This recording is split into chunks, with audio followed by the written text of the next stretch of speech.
Lisa, we're glad you're here. Yeah, glad you were able to make it. About time. Wow. What was I finna say? Oh Wow. shit.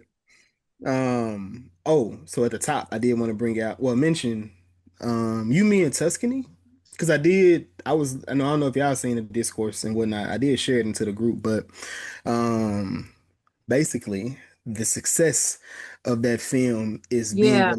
is being relied upon for Being the other lead. black um directors, writers, and Yes. things in order for their projects to be funded by studios. So that's something that it's kind of crazy, especially in 2026, as much success as you've seen with Have we not proven enough? And what's even as crazier, like the person who said that, she's an award-winning filmmaker. Yeah. She's won legit awards. Like yeah. So And I mean, don't worry, me and my bestie, we going to go see it. I wasn't gonna see it because I just don't care about rom-coms. But I said, fuck. I guess I I'm have to. I'm in there. Yeah. Yeah, I Ivy, was you have to going now. I I was guess I have going to. No. I was going anyway because rom-coms, that's my shit. But Rom-coms for me are like see it for free. That is man, never go to I the like theater. I like to see No, 'em. I like if I can see them in theaters because we don't really get them as that's much true as we too. want. As much Yeah. because typically the way we get them now, our shit goes straight to streaming, Netflix. Because you see Yeah. a lot of them on Netflix. Mm-hmm. The not last good one because I don't want to say that, but um, Relationship goals. hell no. What's the one? The one with my guy from Alien Romulus, Oh, Rylane. Rylane. Another one that should have been in Rod Lane was theaters. really good. Rylane was It really should be That in good. was theaters. Y'all check out The our Rylane I review. I will give it a little. I will give it a little bit of understanding and leeway, knowing the fact it's a British film. mhm. I'll give them and it had a very small budget. I'll give them that a little bit. Yeah, so you got that, but then So of course the Kid Cudi movie was real good Oh as a yeah, rom com as well. Intergalactic. So Intergalactic. that was surprising to me because anytime this nigga would always step outside of music to do movies, it was always some bullshit. So Don't bring I up was very Trap. surprised Don't that bring up somehow the movie Trap. was better than the soundtrack, and I really enjoyed the soundtrack. He was great in Trap though. Mm, He was the only good thing about that damn that movie. part. That part. But that was just, I know we used to talk about who is it up to promote these things and to push these things, and at this point I do feel as It's if us. we do have some responsibility to push that Not even. at least to our platform, Yeah. to people that watch us, Yeah. to go see you, me, and Tuscany, support Yeah. Black love. Can I get on my soapbox? No, Ivy. I know- Damn, You got you got is it you a, is got it a 60 seconds. I was gonna say at this point now, it's very clearly like up to us as the audience to really just start push these movies. Black movies do exist; they exist on streaming and they exist in theaters. Stop begging Tyler Perry to make the stuff that other people are actually making and actively trying to get made. That nigga is a super capitalist. He does not care about y'all's opinions. Nope. He is a super billionaire. There are actual creators trying to do the shit that y'all want him to do. Go support them. My nigga, Google is free. Ask hell if you are that lazy, ask Chat GPT, Gemini. Ask anything. Like if you gonna kill our drinking water, do it to support black movies. Mm. They're right there. They're fucking right there, yo. But I digress. You see you, me, and Tuscany. I Love Boosters is coming right after. Is Mhm. God is coming right after that. Mhm. Yeah, And that's you pretty. can't say you didn't see. I saw the trailer. As for Is God Is in theaters. To Oh see yeah. they will kill you. And go check out They Will Kill You Too. Zazie Beats was cool in it. Fuck Variety. Yes. On Yes. me, That on might me. have been the best tangent Ivy has ever been done on this pod. You cooked, my brother. You cooked. Also, stop engaging with Variety. At this point, they just trying to They rage doing it bait on black purpose. people, Yeah, and, they it's definitely very trolling. it's very What did they intentional. say? So they mentioned they did that same shit that they did with Sinners Again. We're saying, hey, you know, they're pretty much talked about how They Will Kill You. It made domestically $5 million opening weekend, even though its budget was 20 million. And I said, funny enough, they didn't do this for Ready or Not, and No. Ready or Not 2 is going to leave the theaters not even making $30 million. It's not even like it's barely doubling his budget back, barely, and at a $14 million budget. And didn't they just say they're working on trying to do a third one? Yep. Now we're ready to jump into this, Jack.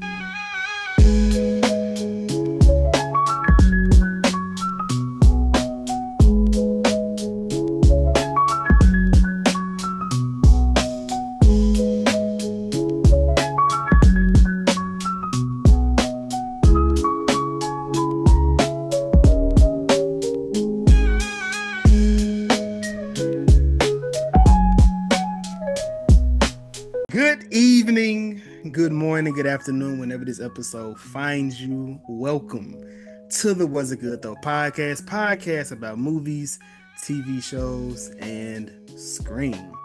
I am one of your hosts. I am Jason. I am Jazz. And in celebration of our 200th episode, we have a couple of our friends, special guests that will be joining us to discuss. Of course, if you're new here, Scream is a big part of this podcast. It is what this podcast was created around. So of course, for episode 200, we decided to discuss Scream 4, one of our favorites within the franchise, which we don't feel as if there's a bad movie in the franchise. I just want to throw that out there as well. We just have stuff that goes at the bottom and things that come out at the top. But before we get into that, please like, share, subscribe, and let's talk about our guests. First up is our brother from another mother, Mr. Ivy. How are you this evening, sir? I'm feeling good, bro. I'm glad you guys brought me here to talk about. I love talking about Scream. You know what I mean? It's my franchise for real. So good times enjoying this. It's funny enough, this is the first one I ever saw in theaters. And I was really hype off of it because I have watched all three of them in a row, I think like 2 years prior. And then I found out they were making a fourth one off of IMDb.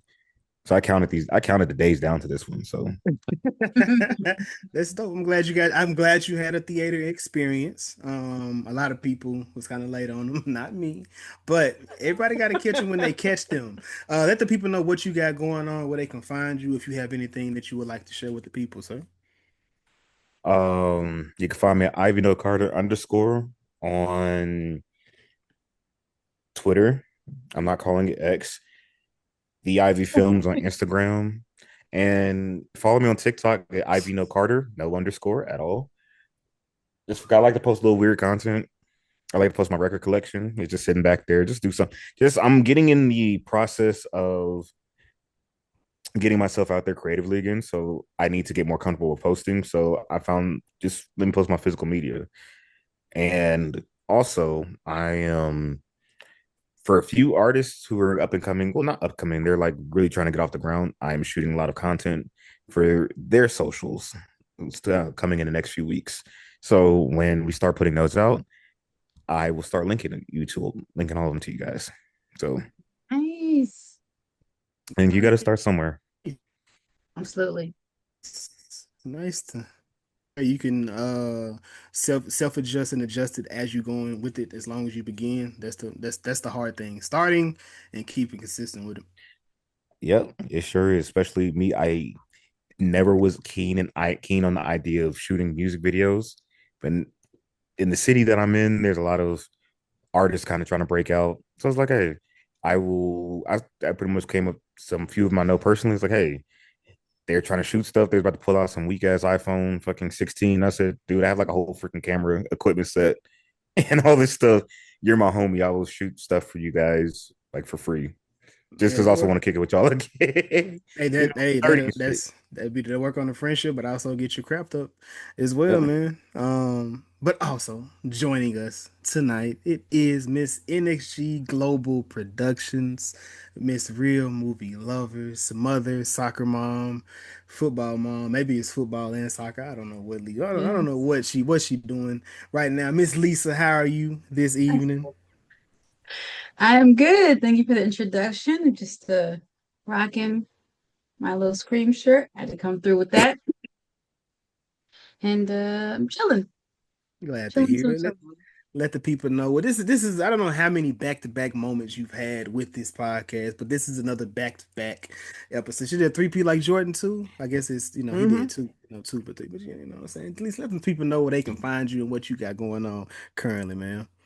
Oh, they can find me at Real Movie Lovers, REEL on Instagram, as well as NXG Global Productions on Instagram and my YouTube channel, NXG Global Productions, where I drop I've been doing some breakdowns of movies over there. I have real talk. I haven't done movie news much lately. It's been a lot going on, but I'm gonna start jumping back into that.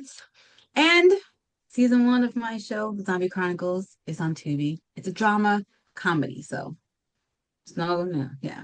It's not hard, oddly enough. Got you. Got you. But again, as we said, before we even start this off, again, this is a celebration. 200 episodes. Jazz. I think we kind of go through the same conversations all the time. So I was going back through it today and I was looking at number one that was Scream 2002. Scream Ooh. 3 was number 50. Scream 1 was 100. Of course, you got the other ones kind of sprinkled in there, but of course this is Scream 4, man. So how are you feeling going into the 200th episode? So I was trying to think, I was going to write a whole little dialogue and everything of us making it to 200 and give kudos to Ivy and Lisa because y'all definitely been rocking with us. And I know, Ivy, I met you through Jason because he was just like, I know somebody who loves Scream and I know y'all will hit it off. He don't fuck with Scream 3 though. So I was just like, oh, no, keep him over there. But once we got on the pod, it was just energy was flowing. And then Lisa, I would say we met through a movie chat. And I told Jason, I was like, I want to get her on the show. I was like, her energy is cool. I want to get her on the show. And it's just like seeing the community, the cult that we've been able to create from the bottom up, and You want y'all a cult being, so bad. listen, I'm working on it. But I mean, it's just the ride has just been a blessing. I've enjoyed this journey so much, meeting y'all, of course, talking ish. Shit, masturbators, recap, kickback. Like we've been collabing with so many different podcasts. And so for us to reach 200 episodes, and Jason, I want to give you kudos because we have been dropping episodes every Tuesday for almost 4 years.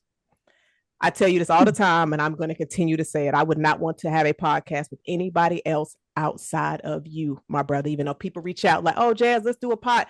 Yeah. You're not my main. You're not my main. Jason's my main. I'm gonna stay over here. I don't need no side pod niggas. Like I'm staying over here.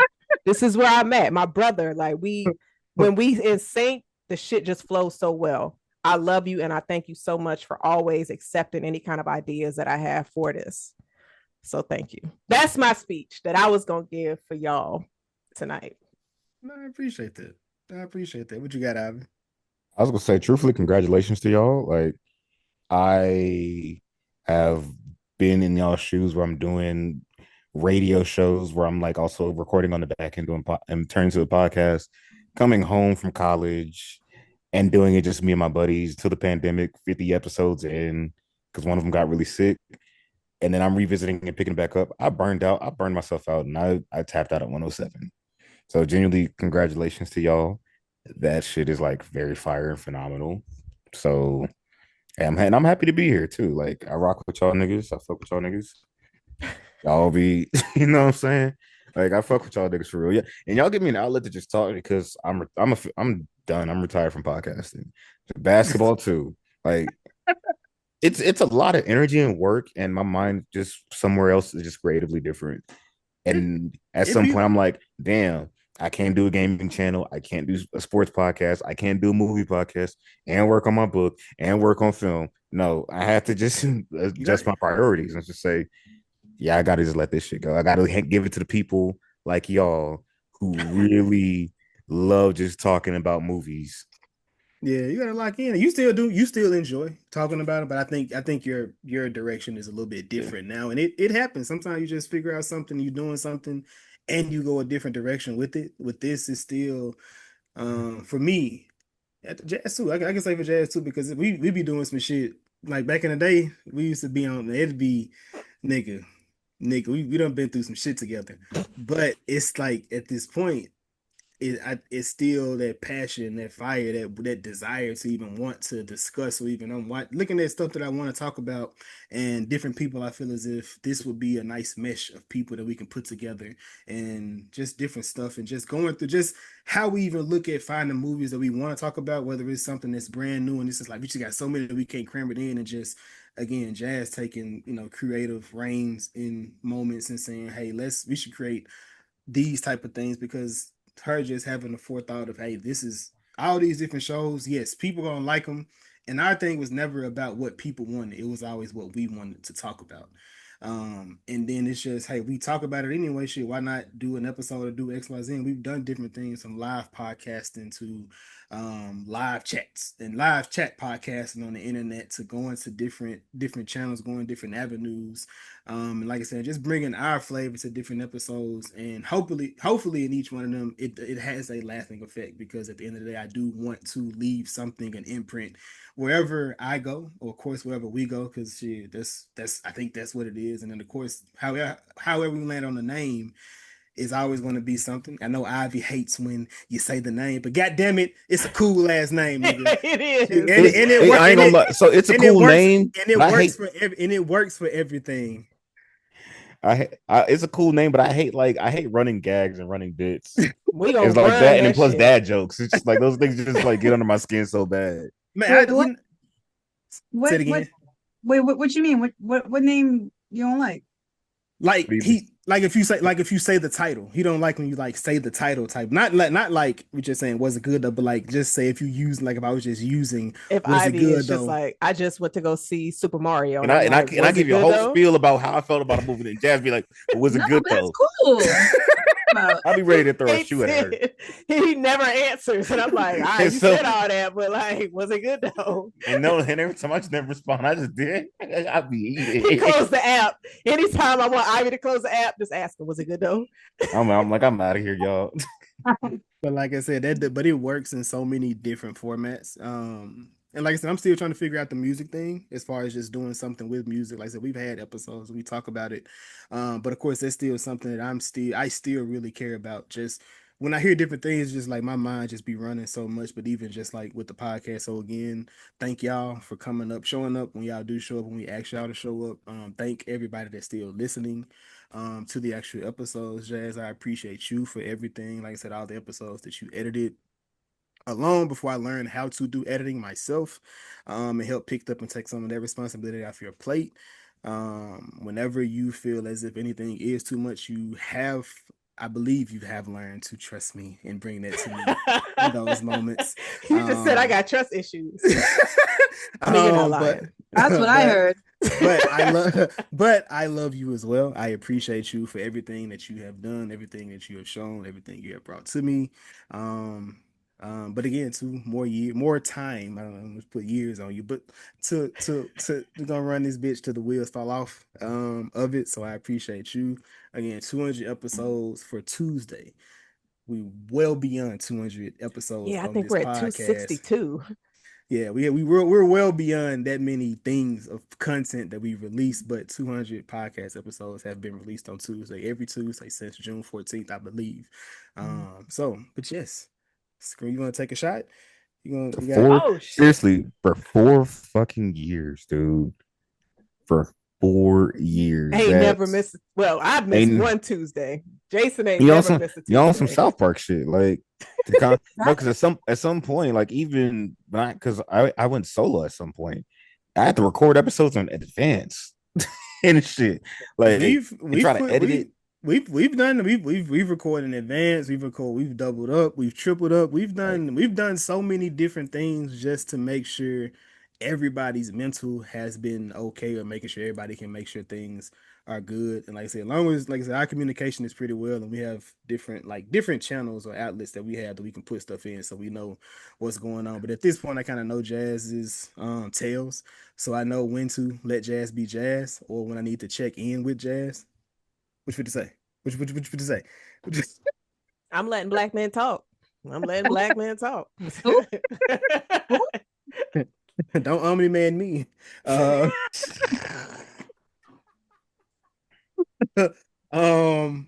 But again, this is 2 episode. We pouring one? Oh, you got? Yeah, I got one. Yes. And Jason don't never drink.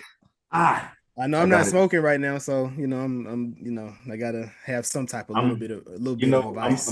I'm breaking my pattern for y'all. I like to on weekdays. You know what I mean? That's how cults start. Patterns getting broken. That's what I'm talking about. But it's for y'all, And I got my little Stitch shot glass, my spirit animal. Hey.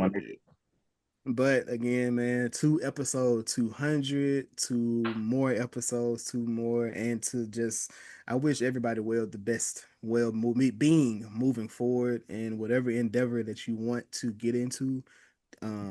Hope you do it to the fullest. But again, to 200, 200. Cheers. Bloop.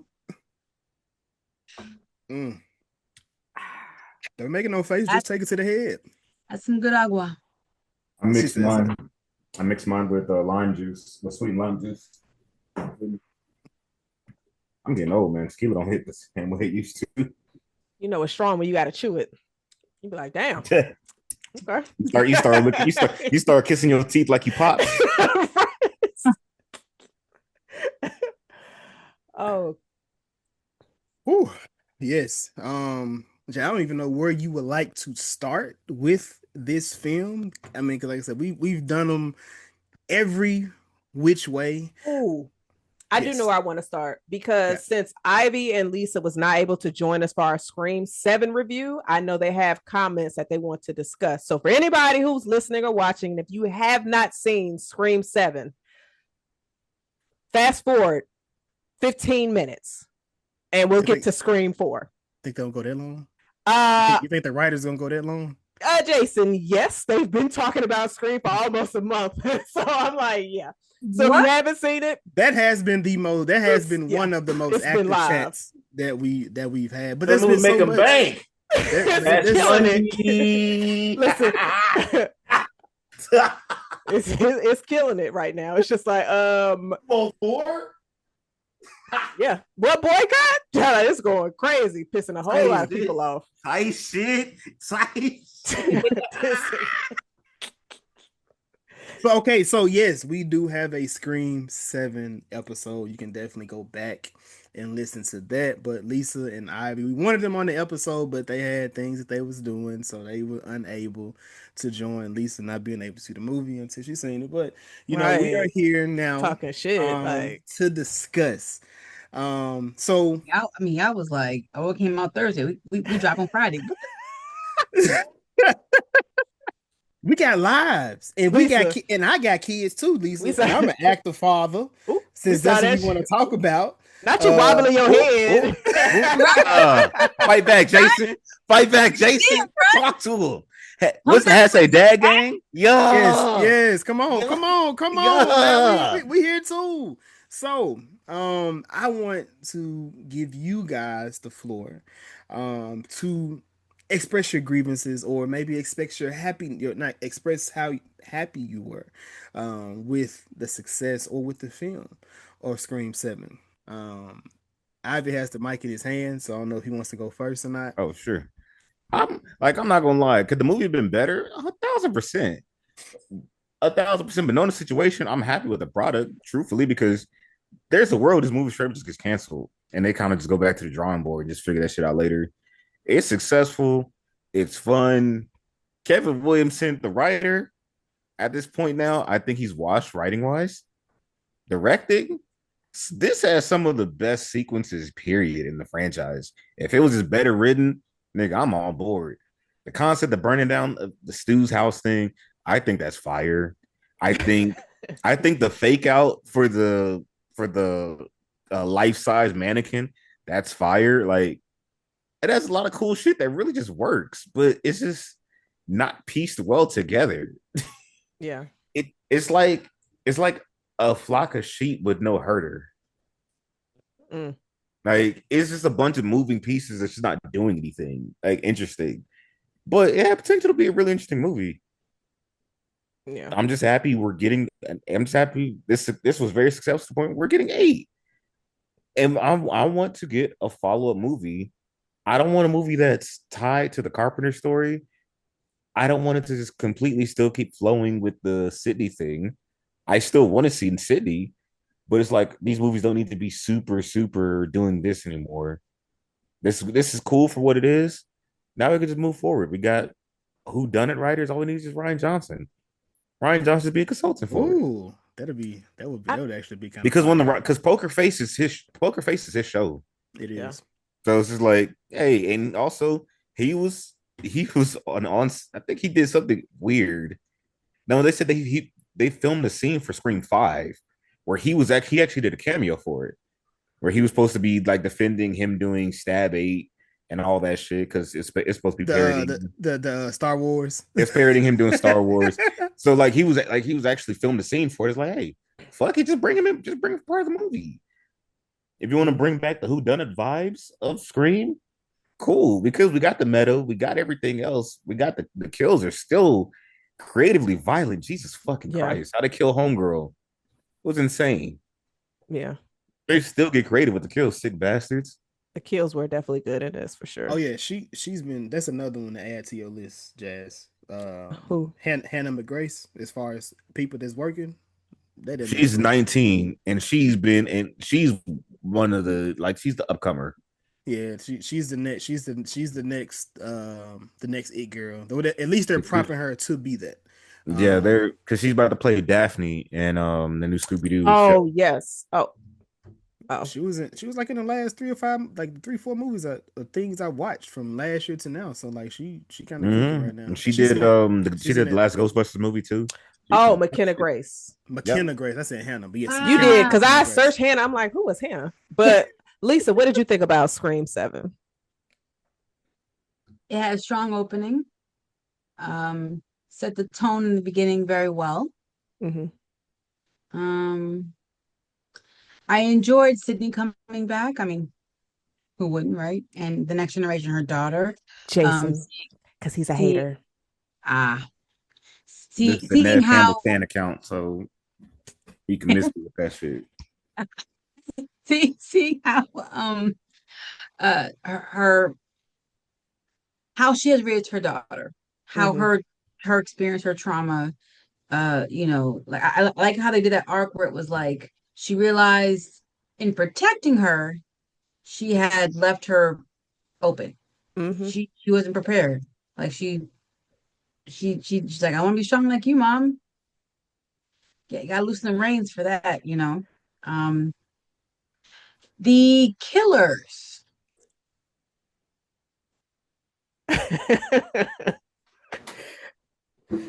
Uh-oh. they were Okay, kind of for weak for homegirl, me. she's cool, but you're right. I Derek, mean, Homegirl was cool, but like, I mean, How'd you out of two, she was the better one. But how'd you feel about the motives, Her or me? Oh, you can go. Lisa? so honestly, I liked her motive. Her motive was okay. I liked it, and the fact that she decided to, like, she wants to scorch the earth. You know, I gotta start from scratch. This boy, eh. Um, the guy, he's one that's kind of like throws me off, you know, Mm-hmm. because like he shows up late in the game, and then he's like, we're given this Stu story, and I'm just like, no one else is talking about it but this guy, and he doesn't know who this. No, he's lying. We already played that game Mm-hmm. in Scream 5, where the boyfriend had never heard of the stab movies and what happening, whatever. Um, More spoilers, whatever. But yeah, so like Ivy said, it was kind of patchy. Like it had some strong Yeah. beats, but all together collectively, it was a little weak. The kills were fun. The kills were good. I'm sad that my homegirl didn't get any before she died, but because her and buddy were just starting to connect. oh yeah, Her and yeah. the white boy? Hmm. Man, wait, who in the wait? Homegirl You who? talking about Tatum's boyfriend? No, you're talking about Chloe, the black girl. Yeah. Man, watch out. That little Oh, weirdo. from I, buddy from Gen V? Yeah. yeah, yeah. She probably, she Nah. probably, she probably, she probably, Lisa don't watch TV shows. Hey, Oh. but I will say, I know Gen V. oh, my bad. Okay. Tell him. Season 1. He Man, was in nobody's there. trying to watch season 2. He was in there. He was in there. Yeah. I didn't watch season 2 yet. Actually, honestly, like I was pushing it up. I was sad about the doctor dying, so I kind of Yeah. like, Yeah, that That apparently that was a thing with a lot of people. Why it's hard to that fucked get me really up. back into it. yeah. It fucked me up. But they, I mean, I believe they handled that well. Mhm. But I will say, me and Jazz talked about it because we talked about Daredevil. I feel as if Scream 7 is what season 1 of Daredevil Born Again felt like for me. Just is like they tried to fix it. They tried to put these pieces around that just didn't within, fit. but You could tell. it just, and you can like you watching this like this feels like a completely different thing from here to here, and it's like so I love the direction in some of these spots and other places. It's like I really don't know what they're doing, so I'm hoping just like with season 2, in my personal opinion, is they're cooking right now. I'm hoping with the next Scream 8 with just one person, one direction centralized and they going with it, that it's like, okay, yes, this is what we need from this actual franchise. And I guess my only question for y'all is, well, last question with this, and then we can get into what we're actually talking about. What is it that the Scream franchise needs in order to go in the direction that we as fans would, well, for the most part, agree on? Like, yes, this is what we needed from this franchise.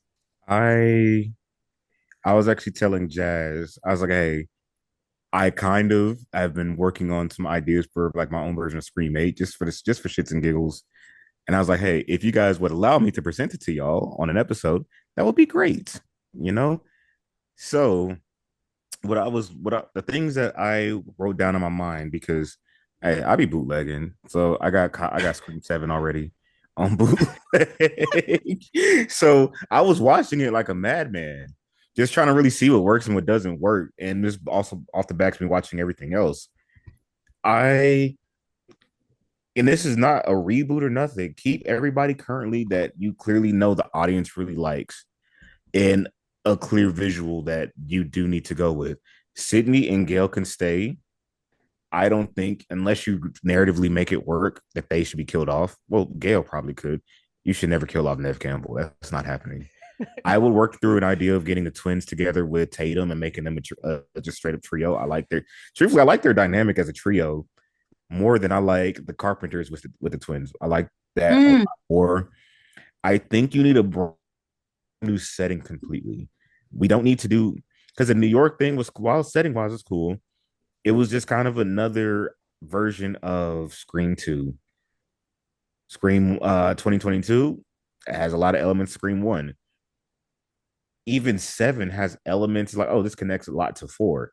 Now you can find, I feel like you're kind of in a place where kind of like pivot and do its own thing. I would set a completely different location. I said, due to me, because there's been concept art of it, and I've seen people also cosplay as it. Scream with the white rope is so interesting to me.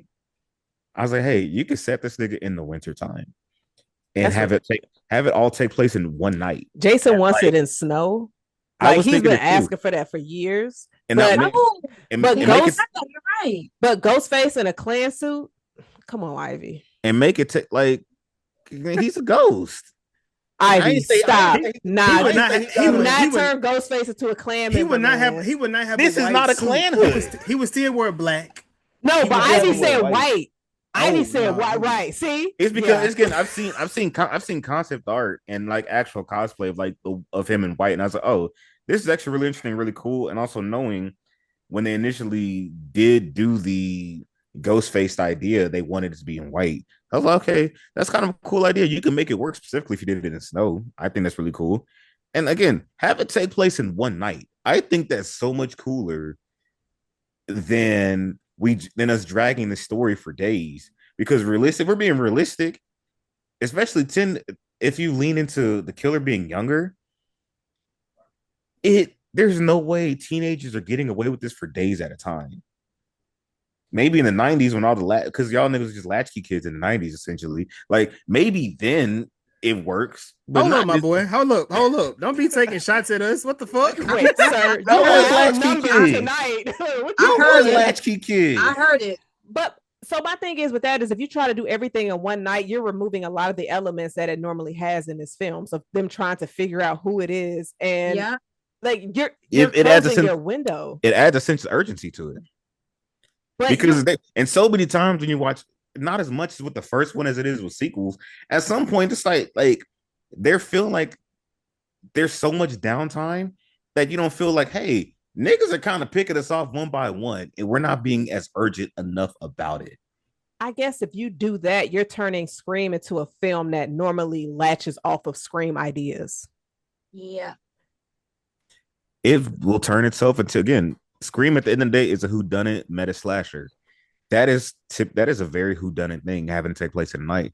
I would lean into the whodunit thing. Still make it horror, still make it scary, but the sense of urgency will make you feel it. Like, oh, I need to figure this thing out. There's too much. If there's any complaint I've ever had about Scream, there is way too much downtime at times. And I think to me, you have to get to know them, Ivy. Laugh but at you their can still, jokes. but you can still get to know them. When I say it's downtime, you forget that the nigga just got bodied like the scene before, and they just sitting there just chilling. they dead be sitting there super chilling, like, and they just get bodied. They haven't, but my issue with what you saying, Jazz, because I'm more on your side, but I understand Ivy's point because when's the last time you cared for the crew that we following In a slasher? in Scream? In Scream, like it's been Scream 4. You the see what crew? I'm saying? Like, if you're going to be like, if you're going to do it that way, at least build it where we care about the team that we watching this entire time. Make us care about them. That's one of my biggest gripes since Scream 4 that we haven't really cared. And I'll give Kevin and Wes the credit for being able to make that's it where something we radio actually silence care is not about good them. at. Right. They're not good at like that whole, that camaraderie thing. Like Ready or Not, different franchise, different thing. But I kind of care about the girl. I don't care about her. I kind of care about her in a sense. But Lisa, what you think? Oh, my bad, Lisa. I feel like that whole TikTok attention thing might be messing you up. Like, you need Who to messing who up? establish. She's She's shooting talking back. to you. Mind you, again, I'm She 30. throwing rocks. Again, I'm 30. So it's just like You need to establish like and again, that connection with the here's the thing. characters, the Your logic world. makes sense for focusing strictly on Scream 1. Those were very interesting characters. Mm-hmm. They hit for the most part of this franchise. These are not interesting characters. They are they for the most part. These guys are established. 5 and 6 or 5, 6, and 7. No interesting characters. 6, 7. No, as a whole, no. Because at some point, when you're easily able to really figure it out, it's like, okay, it's clearly these two niggas.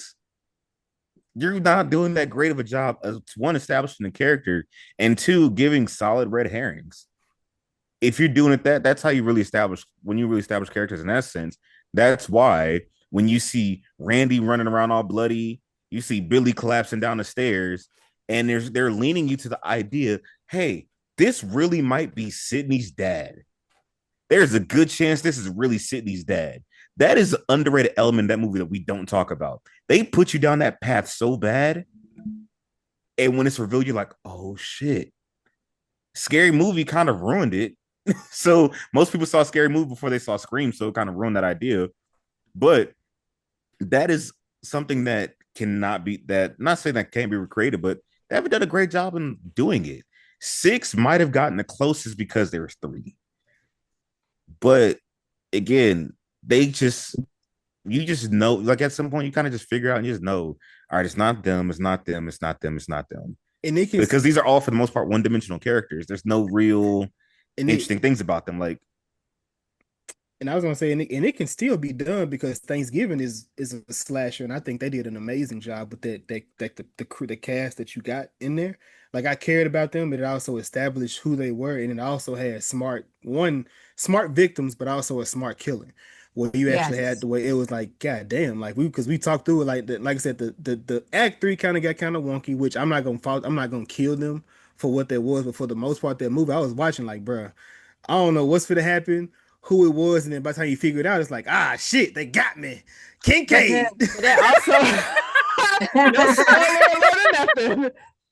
But Thanksgiving was also over a span of a couple of days as well. But we also said an established, like if you're going to establish those characters, it's cool. It works if you establish the characters. Scream 5, the way this the last few Scream movies, 5, 6, and 7, it's almost just like shit. It should just be over the course of a day. Like it should be within 24 hours. Somebody just going crazy, just killing people. The last three I can't defend like I can the first four.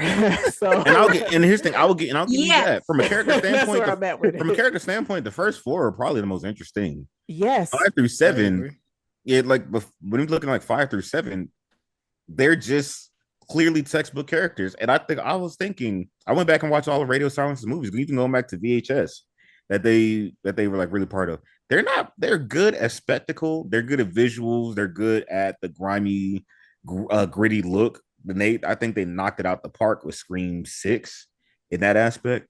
But building interesting characters, they just don't have it. Because again, which is funny because 4 is the last one that Wes worked on. Yep, because they eventually it underperformed. They ended up lobbying for a series instead, and then he dies right after season 1 of the TV show comes out. I don't understand how people don't see the vision of 4 and how like genius.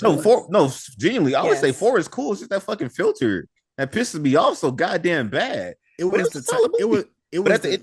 so with Scream 4, it was more so because of the times. And the horror was at an all-time low. It was at a low, and everything shifted in during the Scream 4, like that Scream 4. They started leaning into paranormal and exactly. That's what those slashers weren't really being pushed. Yeah, like torture porn, because they were leaning heavily into overly graphic shit. Like because you had homegirls getting stabbed out. Like blood doesn't splatter like this in that girl's room. Olivia, that's not how blood splatters. The best death in the franchise. It's one of them for sure. What? Olivia. You saying the Olivia's death in this film? That's not how blood splatters. But like the way it splatters, like geez, you would have thought like it was a fucking like 5 niggas getting stabbed, like just going crazy, or they got mauled by an animal. This is essentially a teenage boy manhandling a girl because like don't. Let's not start talking about killers because I'm gonna just bring up. This is what we can do. It's not me shitting on him as a kid. I'm not shitting on him as a killer. I mean, technically, it's me just being real. This like again, we went real Coke. We went real Charlie into this doorway, but we here. But these are, I'm just for the most part just saying these are teenagers.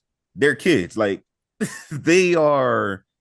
It's like, hey, this is essentially a 4chan incel dude as one of the killers, and he's like doing this. If I show you what this set looks like, and I tell somebody, hey, what happened here? No one will guess. Yeah, this teenage boy in a costume ran in and just stabbed the ever living shit out of her. The way that blood was splattered was everywhere, but we were very gratuitous and gore in that era. This movie works if it drops in 2007. If it drops 2008, and we're coming off of House of Wax, we're coming off of Texas Chainsaw, we're coming off of at what we thought at the time was just going to be a Saw trilogy. We're coming off of there's another one in this mix somewhere. Not Hostel, right? Or didn't Hostel come out around? Hostel 1 and 2 was out at that time. In the Bio 7, 2 came out. So the Hostel movies are out. There's another one I'm thinking of. God, Rob Zombie's Halloween. By the time, so like this leans into that. So it was 4 years late. Era ended because by the time this crazy movie in September 2009 launches this cheap ass production company off, like it launched them to superstardom and they're printing money, and this style changes. That's fucking Paranormal Activity in Blumhouse. A 15 movie made with a $15,000 budget rakes in 8 figures, high 8 figures. Slashers are not the wave anymore. There's nothing interesting you do about this movie unless you want to bring back the ghost of Billy and Stu and do some weird shit at that point. Because even then, we've already remade Nightmare at Elm Street and Friday the 13th. This has been milk dry at this point. This movie must have been in development hell. If I'm a guessing man, they were trying to get this movie off the ground years prior. Because there's no way. And so it making 97 point whatever checks out. I saw it opening weekend with my best friend at the time. I said that like, no, we're still best friends. But I saw it with my best friend. We were 15. We had to have my mom come and buy the ticket, act like my best friend was her son, and I was taking my sister and I got us tickets to go see Rio, and then we swapped the stubs and then went our own way. It was a Friday evening. My theater was kind of empty. Everybody was seeing Rio. Yeah. This shit was done. But it's a solid movie. But it's just no one was There's nothing you could do within this era. I think this movie comes out 2015. It works. It comes out in 07, 08. It works. 2011, no. Mm. But since we are on this, and of course, this movie pretty much brings in new generation upgraded rules. Shout out to one of the Culkin brothers. Ivy, I'm about to mute you. I'm sorry. Lisa, do you remember where you were when this movie released? Because we already know where Ivy was.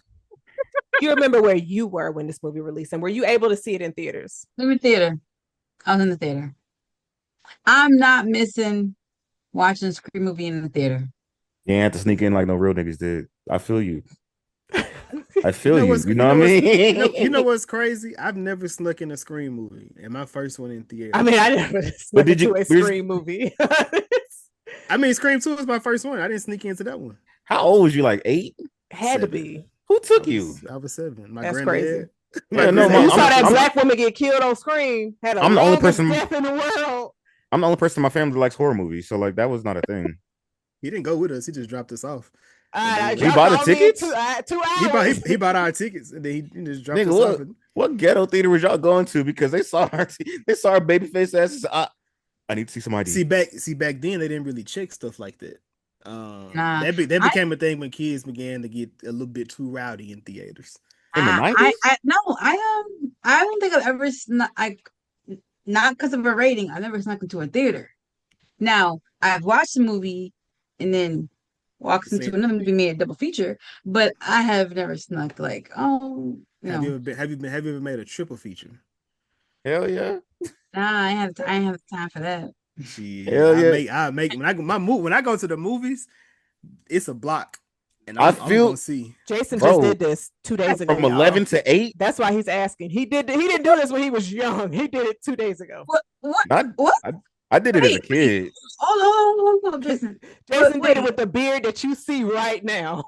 That nigga said I ain't got shit to do today. So do you wait until like everybody's seated and try to find like an empty seat? Well, it's a lot easier now because everybody has assigned seats. So what I do is I pull up my phone, see what the next showing is, or I walk past the showing, I see what the seats are, and I get the worst seat in the theater. And as I know, because people they're not gonna come in about 10 minutes late for the movie. So as we start sitting down, I start seeing where people go, and I get to the best seat that I can find available, and I get there.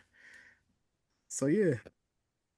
But I go to the very top and sit I go to the very top and sit in the very far seat in the corner. So that way I can see where everybody at. And then once everybody sit down, I just slide back down or slide over to the left in the middle, and everything is there. That's the seat that I sit in when I go see a Pixar movie because I'm like, damn, this is a theater full of children, and I don't want to look like no weird ass old nigga. It's like I be sitting there in the back of the theater. I got a whole routine. That's wild. I ducked off unless I'm on a date. Hell no. Jess, you said you seen this in theaters too. This is your first one you seen in theaters. This is the first one that I saw in theaters, yes. And I will say I was not excited for this to release because I was like, okay, they ended it perfectly. Sid is safe. She's fine. We good. I don't care what you say, Ivy. I was like, she's safe. And then ended it perfectly. Sid was safe. She wasn't feeling scared anymore. Then they were just like, okay, Ghostface is back. I said, y'all gonna try to kill her. Why y'all making another movie? Wes, what are you doing? That weak ass Ghostface. Yeah. I was just like, they gonna fuck up my favorite franchise. But I was wrong. I left the theater. I said, oh, that was a good time. I absolutely enjoyed Scream 4. Still till this day. Can I tell y'all a funny story? It better be 60 seconds. All right, damn, nigga. I mean, it's nah, I mean, you know, you be getting, I'll be like, dang. But it's because it's strictly following up. Lisa. After I saw the movie. Oh, sorry. My homeboys, parents dropped me off back at home. I had no idea that my mom's sister and my mom's boyfriend were going somewhere after they saw Rio. So I walk into this empty ass house. I'm 15. Nobody's there. We had a landline still. I ain't never heard the landline ring that often in my fucking life. That hoe just kept ringing and ringing and ringing. Tell me, like, listen, turned on my sister's light, opened the closets, my light, opened the closet, but like everywhere, bathrooms, I opened everything. I'm sitting there in this house burning up electricity. And my mom got mad at me when she got home. She said, why you do that? She's like, we poor? She didn't say that, but I figured it. I said, nigga, I saw a scream. The phone wouldn't stop ringing. I said, that shit freaked me the fuck out.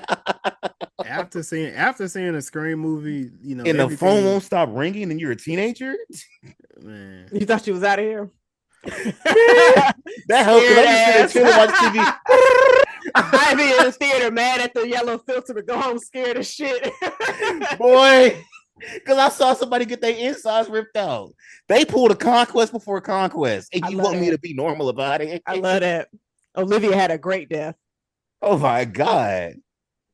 But Jason, you did see this in theaters. I did. I took a hot date. How did they go? Nope.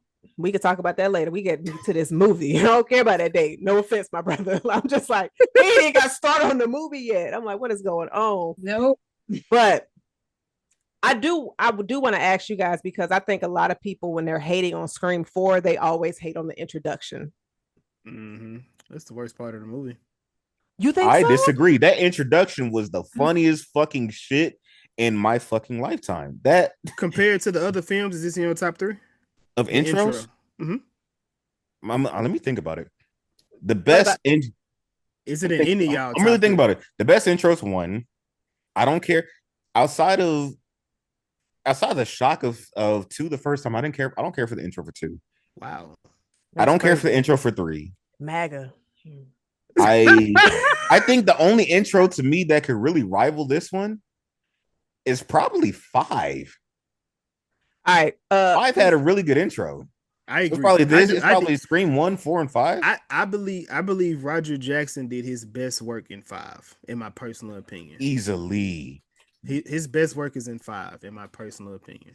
Easily. There's a lot of issues with that movie. He's not one of them. Lisa, what's your top 3 intros? All right. Well, obviously, it's gonna be 1.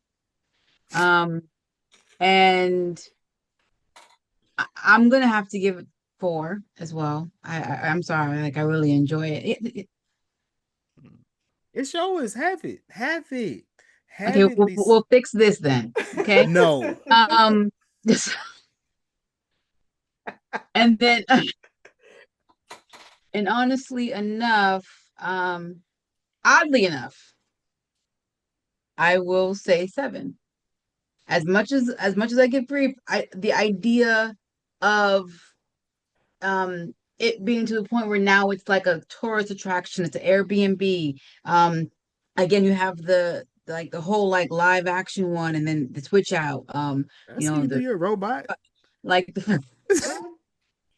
and then burning it down, like that's a statement. That like I will give 7 that. That's a very, very strong, like, boom statement. Okay. I wish the rest of the movie had kind of like, oh, you ain't gotta throw shade on everything now. JC, what's your top 3? 1, 2, and I think 6. I really enjoyed the subversiveness of the 6. I think they could have been stronger, but I really enjoyed the 6 intro. 6 to me, if I count the extended when Homeboy takes off the mask, that might end up being 2 for me. You do. I count everything. The title up until the top. But interesting, because that one is, I think. Oh, that's a good one. Yeah. Because that might be the longest one. Because at first it's cool. Like it's cool seeing Samara Weaving get the shit stabbed out of her. That's crazy. And we're like, oh, I saw he's unmasked. When his roommate's head was cut off, I got involved with that. Roommate boyfriend. And when the nigga said who gives a fuck about movies, when he said who gives a fuck about, I said, yeah, we locked in. Yeah, you was locked in, and then the rest of the movie came. You was like, shit. All right. I was with it, but it's just like at some point I'm like, I'm not believing you. Like he was trying so hard to pin it on Kirby. I'm like, I don't believe you, dog. The rewatch value of 6. It's not that good, right? It's not good. I found myself watching 5 way more than 6. I don't really touch either one. Once you get past the intro, it kind of, at least I just be like, because I like I said, I watched the 5 intro a lot, because just listening to Roger Jackson, just the way he did that, the way he weaved that in, because it brought you. It was that like that voice of like concern, like somebody that's bring you in. Then he once you get your guard down, gotcha, bitch. because he And hasn't done that's anything that he hasn't done anything like that really since what the first one. Because where I he does the voice where you clearly can tell in rewatch on Scream One that's clearly Billy that's talking. So he used his cadence in the first movie to clearly he's very charming. Like there's a lot of tells that this is clearly Billy talking. Damn. And then when the voice switches, you're like, oh shit, this is getting serious. It that's just where the nuance is another thing that I miss in these films because you could not necessarily tell who the killer is because of course in the first four films it's a lot easier to see who is the killer if you pay attention with the Mm-hmm. exception of three. You can tell who's the killer when you're looking at it, but the other thing is Scream 1 did a great job in not only seeing who the killer was but also to the point of the way they killed was completely different. The way they held the knife, the way they chased you, the way they did different things. There's a lot Yep. more They said nuance in those moments. You don't see that. They kind of you lose that after the fourth movie. what they That, say if you wanted something if somebody who was the more precise one was Billy mm-hmm. and when he used the two hands that was Stu. Yeah. It's like Stu was goofier, so he had to hold himself more steady than Billy did. Like so it's like little stuff like that. You just kind of miss those moments a bit. So yeah. Bring it back to the basics. Like there's an opportunity here to really make Scream 8 phenomenal. Like as long until you've officially jumped the shark, there's a plethora of stories that you can tell. Yeah. In a franchise. But let's get back to 4. We're gonna get back to 4. Since we was of course talking about the intros, let's talk about the friend group. Because in my opinion, I think 4 has one of the best friend groups. Yes. It just in my opinion. So I mean I cared about these kids. Do you know what makes it tough for me in doing this? Me being in high school at the time when this movie comes out, and full disclosure, the first time I've ever dated a white person was in high school, and it's around this time. Oh, damn! You admitted that on the pod. I'm glad I got that in 4K. I've always said it. I was like in high school. I've dated a white person in high school. I ain't never heard that. But where's Chris at? He would love to hear this. Right, because Chris knows it too. Chris is gonna be like, my brother Ivy. Yes, join the Milkman Club. Hell no, that's a grown ass man. I was 15. Yeah, sure. Jason tries to deny his milk loving too. Ain't no milk on there. But a few biracials, but no milk. No. I would say the Save the Last Dance episodes, you pretty much admitted you was dealing with a Julie, the fake ID Julie. That's hilarious. Yeah.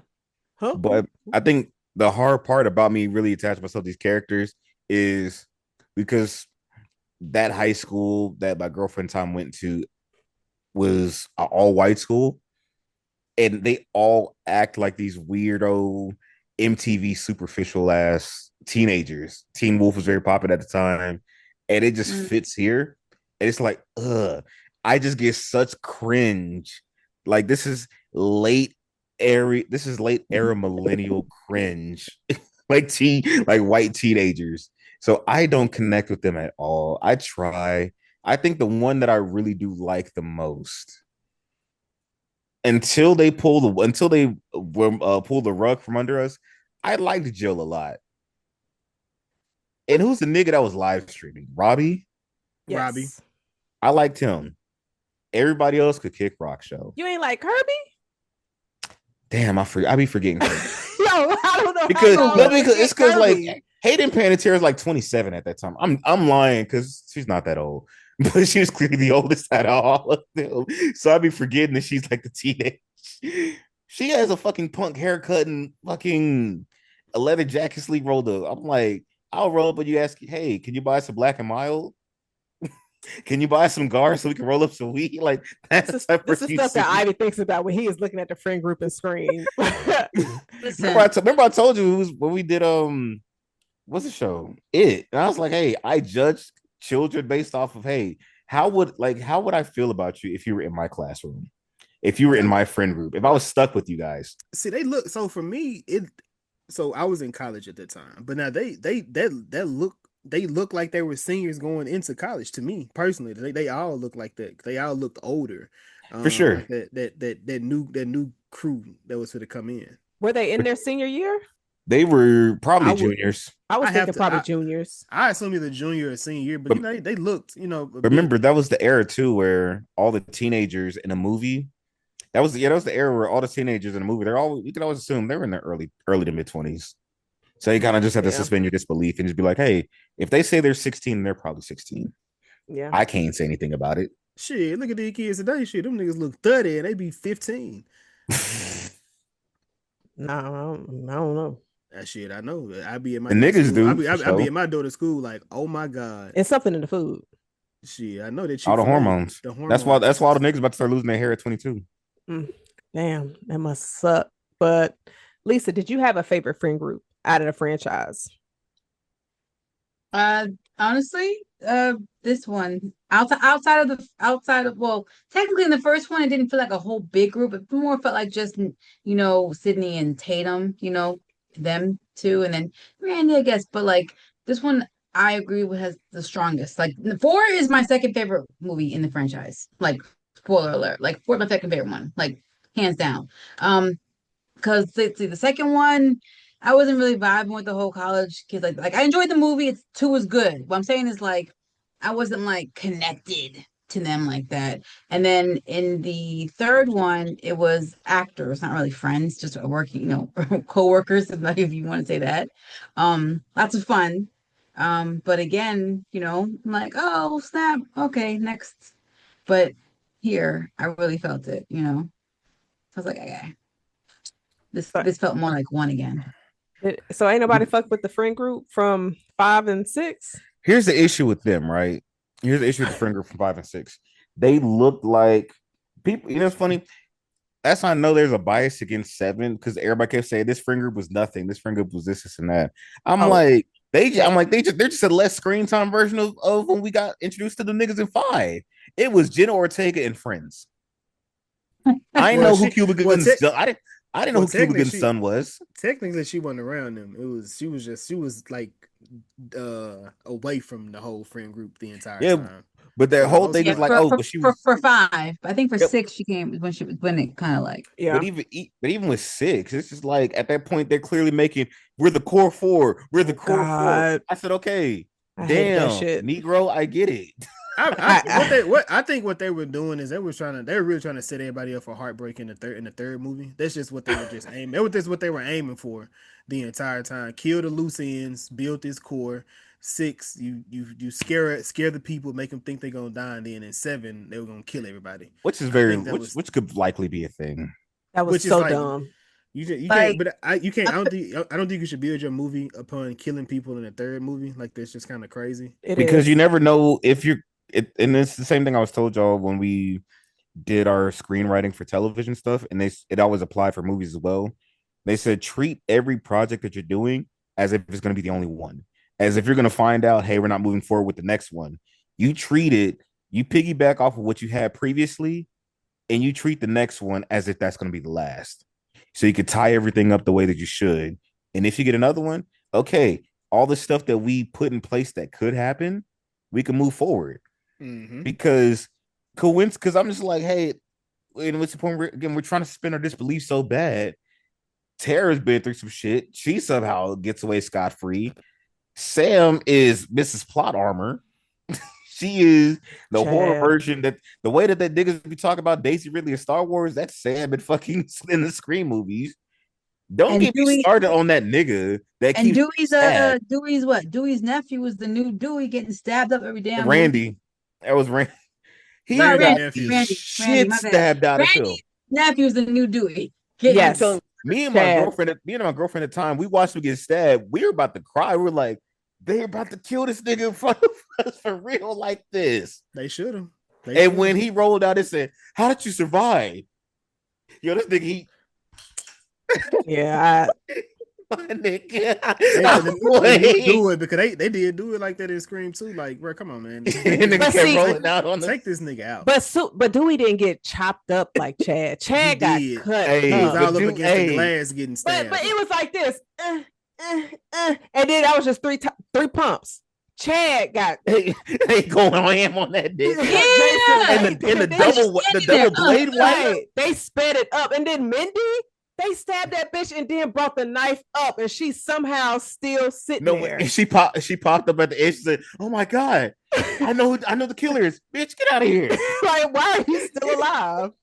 Get your film ass." I feel Jinky's face ass. After 4, they was just like, all right, you need to stab them. It doesn't matter how much you stab them, they're still going to survive. Mm-hmm. But then like 1 through 4, you get stabbed once or twice, you out of here. Radio silence is something from a narrative perspective. They didn't have the sauce, and I don't think people are willing to admit it. Not for this franchise. They can keep it. They are fire with Abigail. They're fire ready or not. But for this, I don't think they had the sauce narratively. And I enjoy the movie. Just don't kill Sid. It should go with this. Don't kill Sid. It's okay. So in this movie was, I felt as if we keep on talking about Stu and Seven and everything. The way this last franchise was set up with, it should be Stu. This movie was set up for Gail to be the killer. After rewatching this, I will say this. This movie was set up for her to be the killer. The jealousy that she was having towards Sydney with the movie, she told Robbie and Charlie that she is the Daniel Radcliffe to my J.K. Rowling. He said, well, without the book sales and movie deals, like what the fuck? The only thing that fucks it up, Gail getting the shit stabbed out of her at that barn at the Stabathon. It was only stabbed once in the shoulder. It kind of fucks it up because if you go back to the original, they always seem to stab the killer to throw people off their scent. And if it would have been her in the hospital, that would have fucked it up. Her and Jill being the killers, you would have been like, nigga. So what? So I'm not gonna lie, I've never heard this theory before, but I like it. Here's the thing: I have the movie playing right now, so I'm watching in the background as we're talking. I'm sure Jazz is too. He is you're bringing up points like everything I like you're saying. That, though. Everything you're saying, I do this all the time. Low key. Look at the hug when she was when she read about that book. She's I ain't read your book. She was hating. I'm gonna get to it, and then the hug. She like look off like I was like. Nah, it's because Sid said, "Well, I know where you can buy one." Like, bitch, right here. Like, go ahead and buy my book. She hugged him the same way that Tupac was hugging the family at the funeral. At the end of Juice. and Juice. That would have been wild if it would have been Gail and Jill. This would have been the perfect movie for it to be it could have been 3 still, but you wouldn't have known that Gail was the other person that was actually helping. And I will say this too. When would you have found out? In the hospital. They was gonna write the book. In the hospital. You would have found out in the hospital. Sid had gotten killed. Sid would have had to go there. I'm sorry. No, here's the thing. But the original plan of 5, and I'm wondering if they could have fit Jill. I mean, not Jill, they could have fit Gail into this. Was that Sydney survives. Sydney knows definitively that Jill was the killer, but Jill has amnesia. And this debate, and they're trying to figure out if Jill actually has amnesia for real or if she's faking it the entire time. Imagine if Gail's like. But what if not Jill having amnesia, but it's Sid, to where Sid loses her memory and she don't know who the killer was because she blacked out. Now I like that theory where she's sidelined. So she's still alive. She's in the movie, but she's sidelined, just like she's out of it. That's kind of. I would have enjoyed that a lot. That's kind of what they were trying to go for. Like Sid wasn't going to be fully in it. I'm thinking, like, look at the way that these kills are happening. The way they get the drop on some of these people. Again, it's hard for me to really believe. Let's say if we want to nitpick at who's the killer, who's this, is that. At some point, they keep telling you, hey. For these purposes only, Ghostface is a 5'10" anonymous man until the reveal happens. And he's white. Because if you can't suspend your disbelief, they're doing some crazy shit. The way that they be running up on some of these niggas. They sidelined Sid in 3. Remember, like for half the movie, she wasn't even there. But here's the thing with that though. It's not because of they wanted to narratively. Nev Campbell was filming something, so it's like that's what I was gonna say. Oh, my fault. Right. Get on him, Lisa. Get on him. You gotta push Ivy to the side a little bit. So what I was gonna, but now the other thing with this is, man, watch out. We do talk about it in this movie. So Did Jill kill the cops? Yes. I think Jill. So we always talk about how Charlie was working and he was doing next up. But I with my rewatch this time, I do feel as if Jill killed the cops And her and mama. she met her and her mama. That was that. Yeah. I know that's kind of up in the air where people say she didn't say she did it. She just said she had to go. They don't She mean don't she did. hold on. So Her and people think yeah, I mean, her and Charlie was moving though. You never know. but she 'Cause was, but Jill stabbed Gail. she Jill did. killed the cops, and Jill killed her mama. And Ivy, I remember we were talking earlier this week to where it's just like people can't believe that she was able to get the drop on the two cops. Looking at that scene, I can see how she was able to get the drop on those two cops. No, them niggas is trash. They was trash. So I'm like, yeah, that's definitely gonna be easy for her to do. Like, what? Come on. And then her getting the drop on her boyfriend was the only one that I questioned. So they were both upstairs, and she heard it. Kirby heard. Yeah, because you hear some commotion. She heard the commotion that was going on. But I thought she heard Charlie outside getting Robbie. But I think she heard the commotion upstairs, and then that's when she, tried to get up there. I'm sorry, my nigga senses tingle too much. I'll be damned if this little short ass white girl get the drop on me like this. Oh, here go Ivy putting himself in the movie. It ain't I'll be damned. Now, listen. Okay, look at these two cops, right? Look, now if they had Jack Reacher stationed and she was able to get the drop on him, I'm with you, Ivy. That's ridiculous. No, it wasn't good. I'm kicking this girl down. The fuck? Absolutely not. Like, even when Ghostface was able to get around them after they killed Olivia, they was like, I saw him go around the corner, then I went the other way. And it was just like, he just disappeared like a ghost. Even Sarah Michelle Gellar was able to like throw something at this nigga. Like, even Nev Campbell threw a pot at this nigga. These are some of the most incompetent niggas I've ever seen in a Scream movie. I'm not gonna lie. I don't think Nev would have been able to, like, them, the ghost faces in 7, them motherfuckers was getting it. They was getting into it. Well, she like 50. But they was older men. She's 50. She a mom. She just worried about, she got the long skirt on. It's like, all right, Ivy, damn. She's done. She's like how what's his name? Sylvester Stallone wasn't Creed. This nigga's at this point. All he can do is, the only thing he can fight is cancer. Go ahead, Jason. Go ahead. I do want them to put Sydney in some more practical fucking clothes when a ghost face is out. Bro, she was looking ridiculous. She's always in like restricting clothing, leather jackets, like boots. like a Pentecostal skirt with some boots, and she be out here running from Ghostface. Like, go put on some jeans and some Nikes.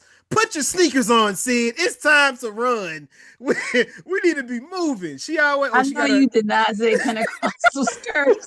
Oh, that skirt was long as fucking Scream 7. Oh my god. This is now. I will say this is the best Sydney has looked outfit wise, in my personal opinion. Bro, she did not be putting that shit on. Nah, she was killing it. My girl can't dress. Scream 3. What you mean? She was nah. She had some good fit in Scream 3. My girl can't. She had on a jacket and a hoodie, Jazz. And a Jason, wig. what do you want her to wear? She's running for her life. So retro 13s or something. Nigga, yo, go put that shit on. It was 2000. She be wearing the 15. The 14, the Ferrari 14. Savage wear some flashing a little bit. You know what I mean? All right. So I have some trivia questions for y'all that I was going to ask throughout the episode. And I'm going to go ahead and pivot to one of my trivia questions. Lisa, this one is for you. Uh-oh. Now, we're going to set our trivia questions as if we are in a scene from Scream. So you are in the opening scene and you get a call from Ghostface. And Ghostface tells you to name an actress, Black final girl, from a film released before 2000. Wow.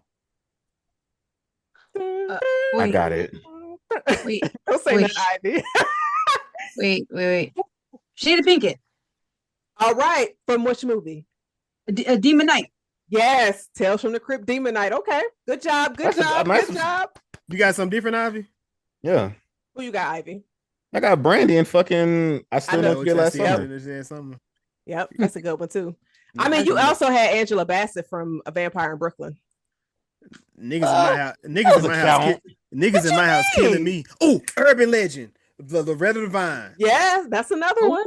Okay, look at y'all. I will be asking different questions throughout this episode. So y'all make sure y'all have y'all antennas up. What about there's another person I'm thinking of. Fuck, man. You have another one, Jazz, that we didn't say? Unless you count Eve's Bayou. So some Nah. people will call Eve's Bayou a horror movie, but nah, I know a we lot of not people that doing do. They call it gothic horror. And you Beloved. got, I mean, That's a horror. Oh, here we go. Let's get back on track. Jason always fuck up the vibe when he do that, man. But I do want to ask y'all because this Scream was able to introduce an element that I wish we got in Scream 5 is when you had them talking about the killers recording the kills.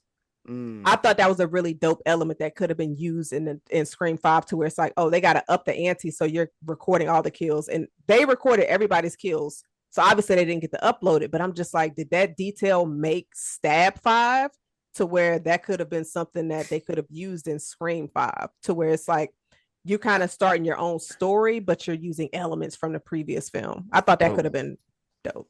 What you got, Jason?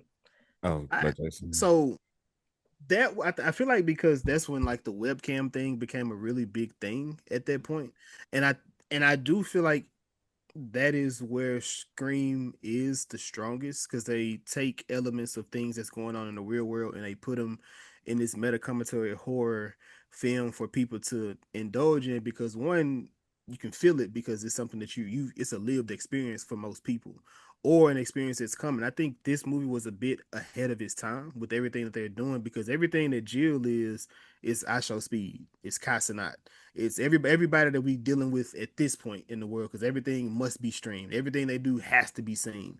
So that's why I don't think they would have used it, especially, and that was what almost 12 years later or 10 years later after this film. So I don't that wouldn't have been the element, I think. Now maybe like a crime podcast more so in the world of today. I think that would have been, I think that's something element or something that they can actually use just like because that's what everybody is into, like them true crime or the podcast, somebody like following or doing something similar to something like that or somebody documenting something like that. But that's just my take. What you was to say, Ivan?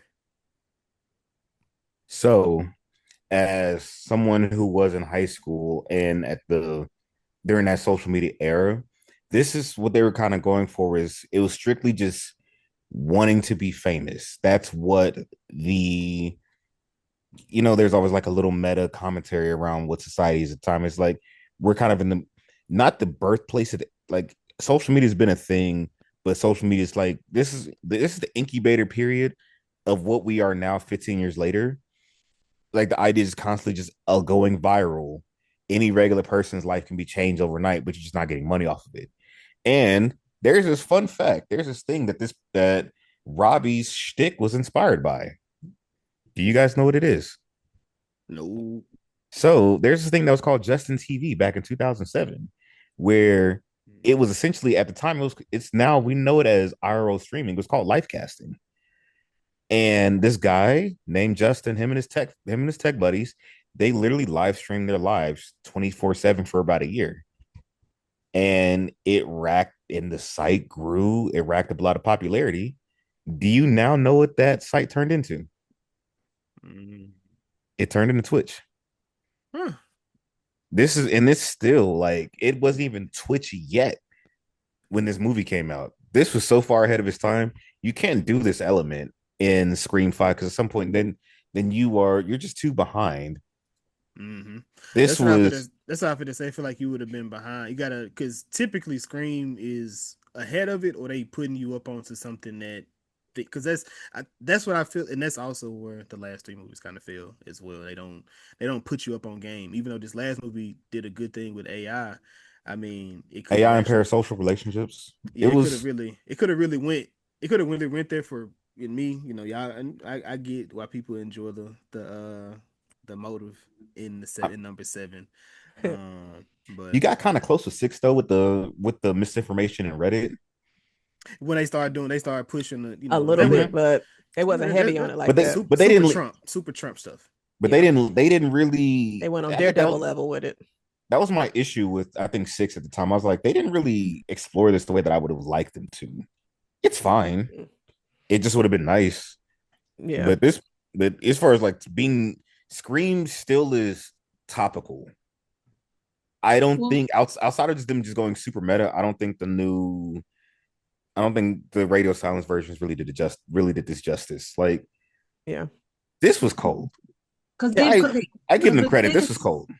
Go ahead. because with this, again, like ahead of his time, right? Wes Craven, like he wants to say something with the movies, and if you think about Jill, when she literally says, I might be misquoting a little bit, like I don't need friends, I need fans or something, Yes. whatever. Like, Yep. and Bars. now look at TikTok, look at that, like, yo, can I just be real with you guys? Like, it blows my mind the amount of personal stuff people just put out there for the Yeah. world because they want likes and attention and this and that. And attention is currency in its The own new right. It's a currency. Yep, yep, drug. yep, yep. You know, It Yep. it's is. a drug. I'm like, I mean, just the whole spring break Houston stuff. People like posting, like Yeah. I got sores here. I Did you got see da the da dude with da. his face all messed up? I was like, man. Oh my God, no, Yeah. no. They said he caught every STD while he was in Houston. That's Oh my hilarious. God. Yeah, that's crazy. And he had his, and I don't know if it was a real picture, but that face. Nigga looked like Amber from the Invincible comic books, didn't he? Oh, listen. Nigga was looking like Martin after he fought Hitman Tommy Hearns, boy. Hearns. Yo, it's nah, Lisa, you're right though. You're right. So I Just get it, so this made me think about something. So just if you guys were creating a Scream movie, I know we got into what we need. What element would you guys start with first? Like this would be the first thing that you would do. Jazz, I'm gonna ask you first. I would say my motive is going to be the first thing. So Is that you would go with the motive and build around it, like build yes. the rest of your story around that. Yes. Yeah. Got you, Lisa. What about you? mm, I think I would start with what am I trying to say with this movie?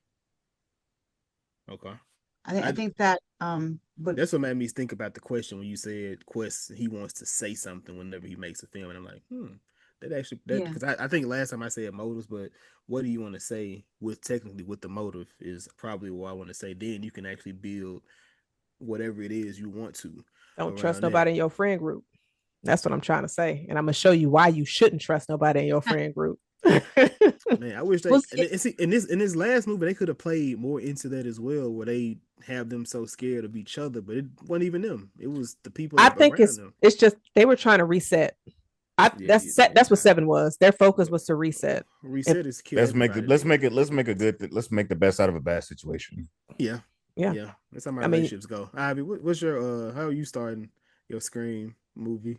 I would definitely figure out, I guess, from a societal standpoint, it's like where are we culturally to discuss? And I think that like we can work that out from there. Because that's again it's an element that's kind of been missing. They're too on the nose with 5 with the toxic fandoms. They don't do enough in 6 with it. And the parasocial thing was cool, but the narrative was awful. I think one thing that I would go heavy on, red pill and manosphere culture. oh God, no, no, keep that shit Red away. No, but it's here's the thing. But it's like, but That would genuinely, actually that and would I actually know it's be Jazz, and I know it's because like we being in our bubble now of like being like real adults. No, I'm talking about like incel 4chan like lingo that you only heard losers use when I was like in high school is normal internet speak now. Manosphere and red pill are big. If you want to do the streaming Twitch thing, you can't tell the streaming and Twitch thing now without talking about its influence on the red pill culture. Like that plays a big factor. And we're talking about I and like I we're I, th- I think Red Pill has reached its peak and is actually on the decline, you would thankfully. think that, but here's the thing, here's the thing with stuff like that, it just evolves into a new different beast. And Mhm. now one thing that everybody's noticing, they say, hey, that's why they call them Zoomers now. They're like, hey, Zoomers are repressed. They're this, they're that.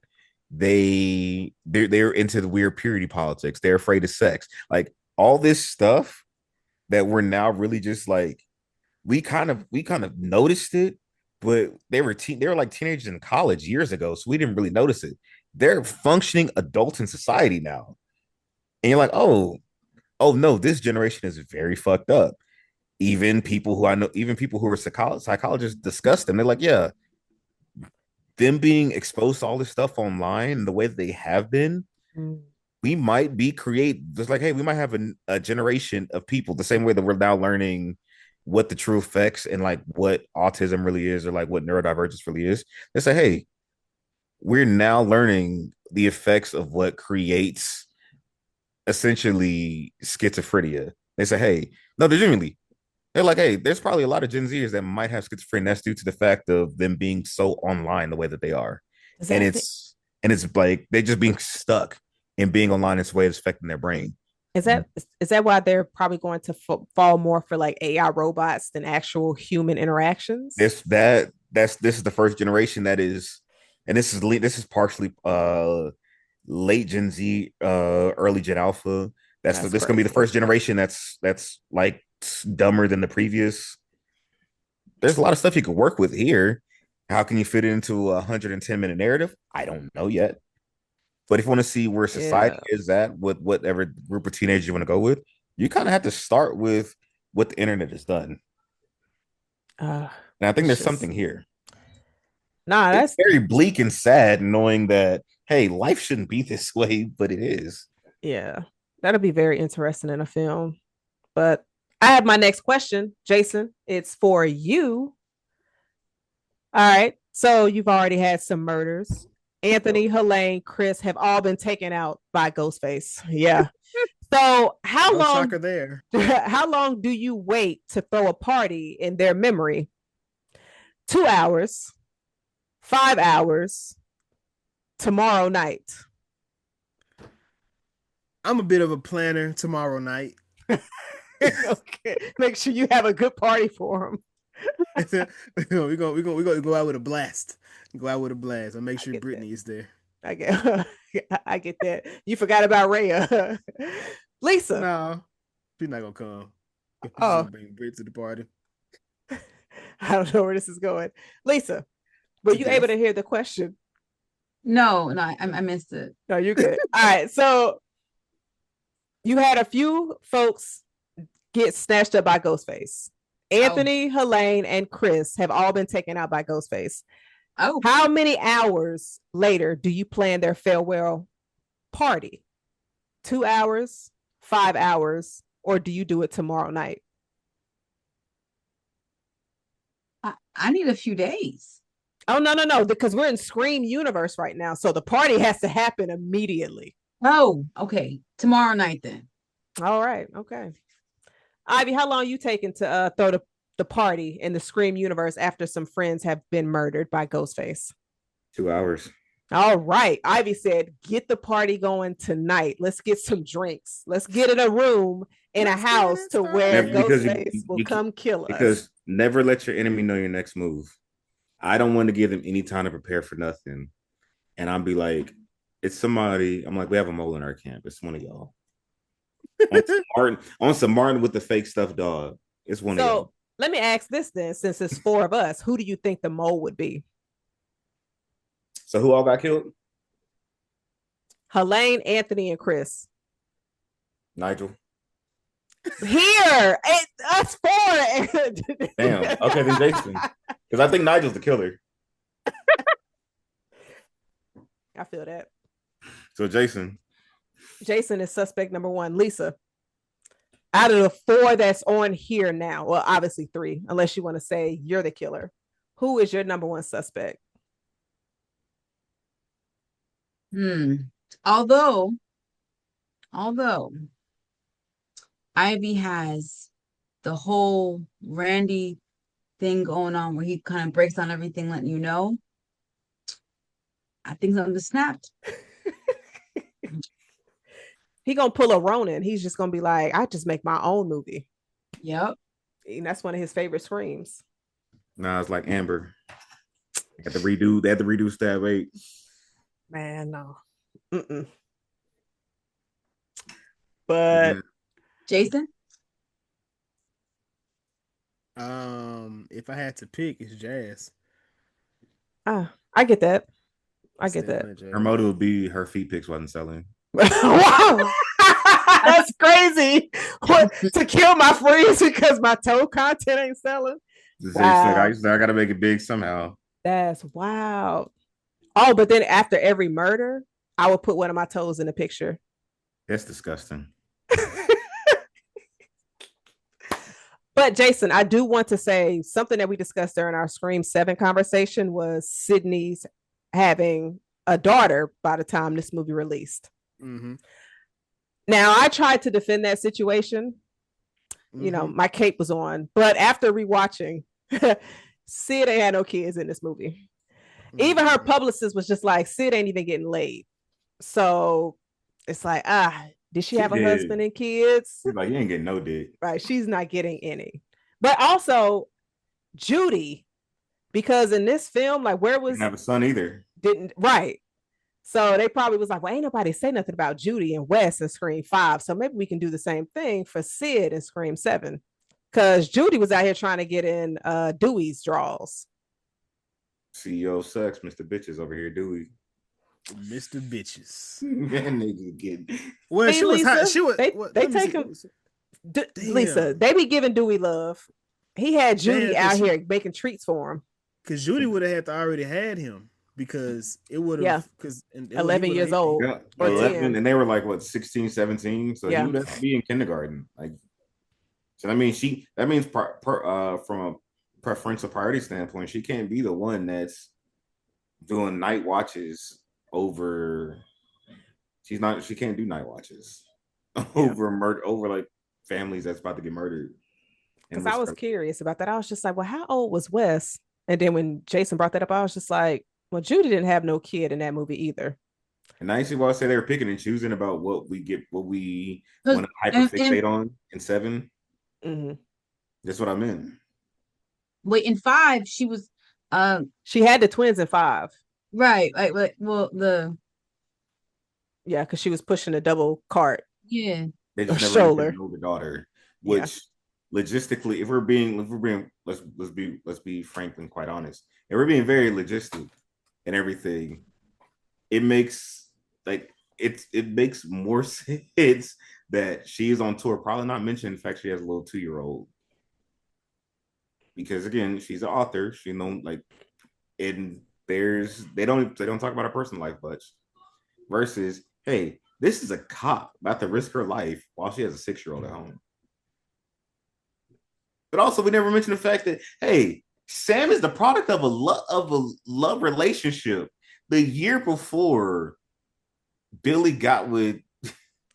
But Billy and Sid was together for 2 years. So Billy had to have cheated on Sid for him to have somebody else in love. So well, do we remember?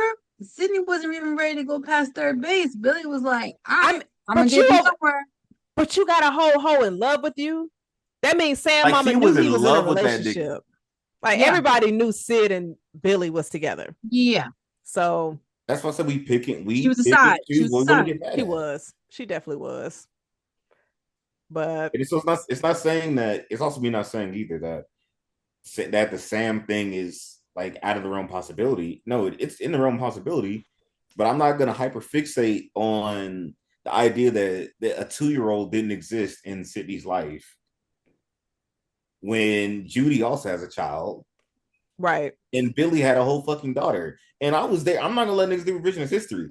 Niggas were mad when they found out that Sam was Billy Loomis's daughter. People were mad online about it. Really? Yes. Wow. People, let me tell you this, Lisa, swear to God, I put this on everybody in my lineage, past, present, and future. The ancestors. People were distraught. They were mad. They're like, this makes no sense. People were nitpicking and picking apart Scream 5 to death. Mm. They did that. I'm not gonna lie. That was a masterpiece. Now everybody love Melissa Barrera. Nah. She was still love that girl. She was trash in 5. I say she's pretty. That's it. notice my comments are never past. She's pretty. Yo, pretty privilege. For me, I don't know if they wrote her to be that way or is this how she acts. But in Abigail, she felt like the same character to me. So she can't act. I've watched other stuff she's in. She's not that good of an actress. gotcha. Ooh. She's She pretty though. she she I hope, does. and She does she's on not have. Broadway, y'all. So everybody that you know, like is going up for her crazy, and I think y'all should support her. I hope you guys are if you're in New York or wherever city she's in, go see her do play. What's she doing? Romeo and Juliet? She's doing something. Ivy don't even know fake ass man. Because niggas be performative online. I peep it. I'm like, yo, she's like preparing to do a show right now, and no one's talking about the fact she's about to do a show. I did see her crying on some steps that they just finished. So yeah, I did. What you got, Jason? They gave her an ovation, but she was good in the Copenhagen test. Her character in Copenhagen test was that was the best thing I seen her act in. It wasn't Sam. Really good. It wasn't. Okay. She was good. She was with a boy from Shang-Chi. Shang-Chi. She was with Shang-Chi. She was really good. That thing is getting like it's getting great glowing reviews. But again, I'm noticing what kind of movie is that? It's a series. It's espionage TV show. It's on Prime. Oh, so like a drama type it's on of Peacock. Thing. Yeah, Peacock, yeah. You don't watch TV shows. Maybe horror is not her strong point then. I don't know. That kind of fit the way that she acts, where she just like this. Oh, so she was herself. A little bit, but she can fight. She does really good fight scenes. Like I was like kind of surprised. She could be like she could be. She does a pretty good fight. Like she does some pretty good fight scenes. I was like, okay. Like taken aback. Like what the fuck? So like she like Angelina Jolie, kind of it, because Angelina Jolie did like action movies and stuff. She's not as sexy, but yeah. See, is this how Jason? This is how I feel when I would just be going on my tangents to find it because we talk about something. Okay, now I see how it feels. All right, I'm gonna stop. I'm a straight man. I don't know what you're going for, me. Yeah, goodness. But since we're on you, straight male, Ivy, I have your trivia question. Hey, got him. Now, Scream 3 is one of Ivy's favorite screams. So, Ivy, you are left in the house with the three of us. Ghostface calls you and tells you he has Sid tied to a chair. And for you to save her life, you have to drop a line from Scream 3. Which line you dropping? Has there been another goddamn rewrite?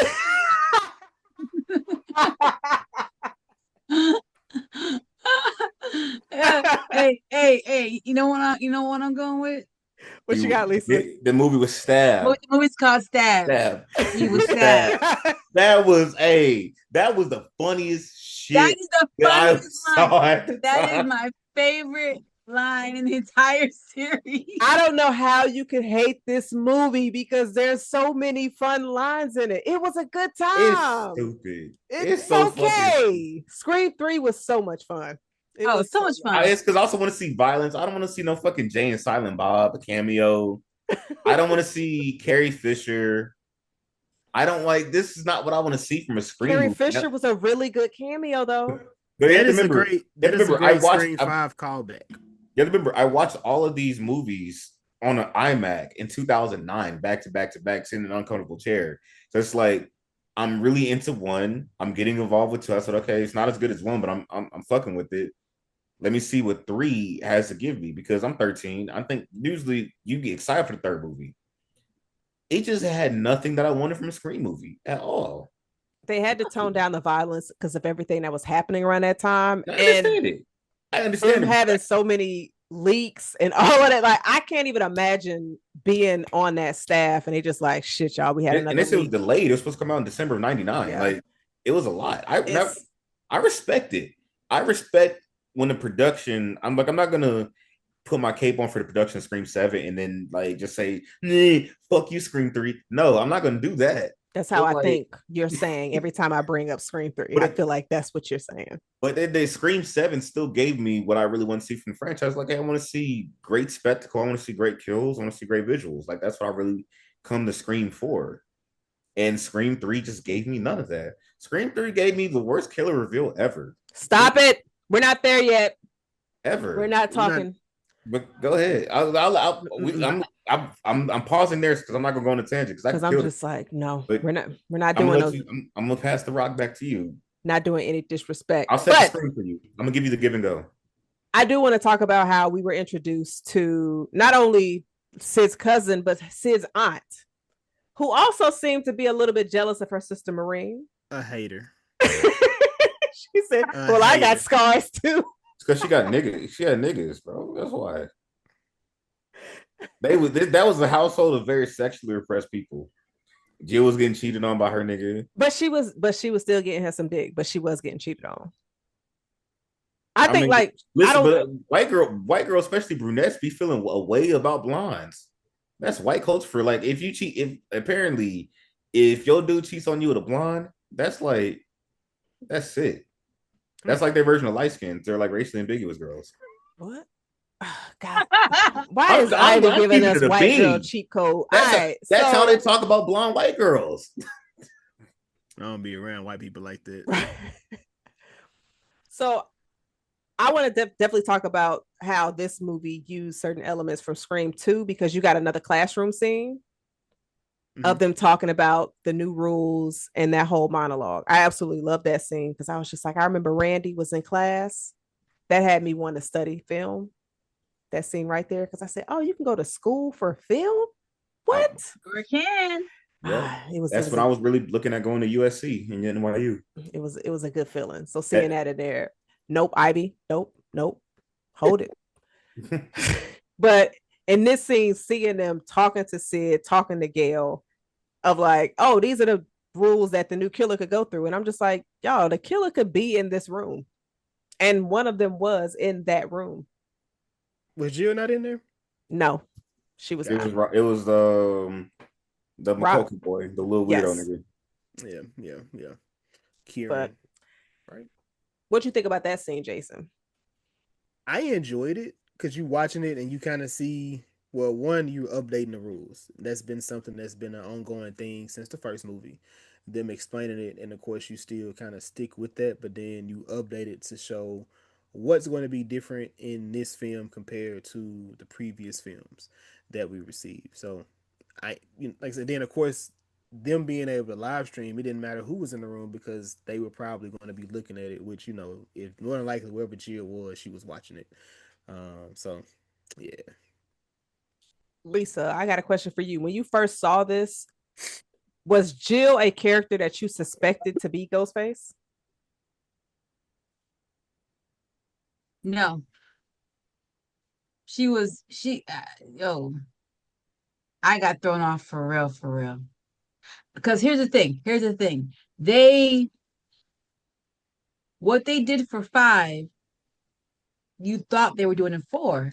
Where they're like, oh, we're bringing in a different generation. We're passing the baton. Like they tricked you, Wes. Like that's the thing. Like when Wes is over it, like he thinks about it in layers. It's not just slash cut whatever. It's like, you know, the next generation, the reboot, so to speak, never mess with the original.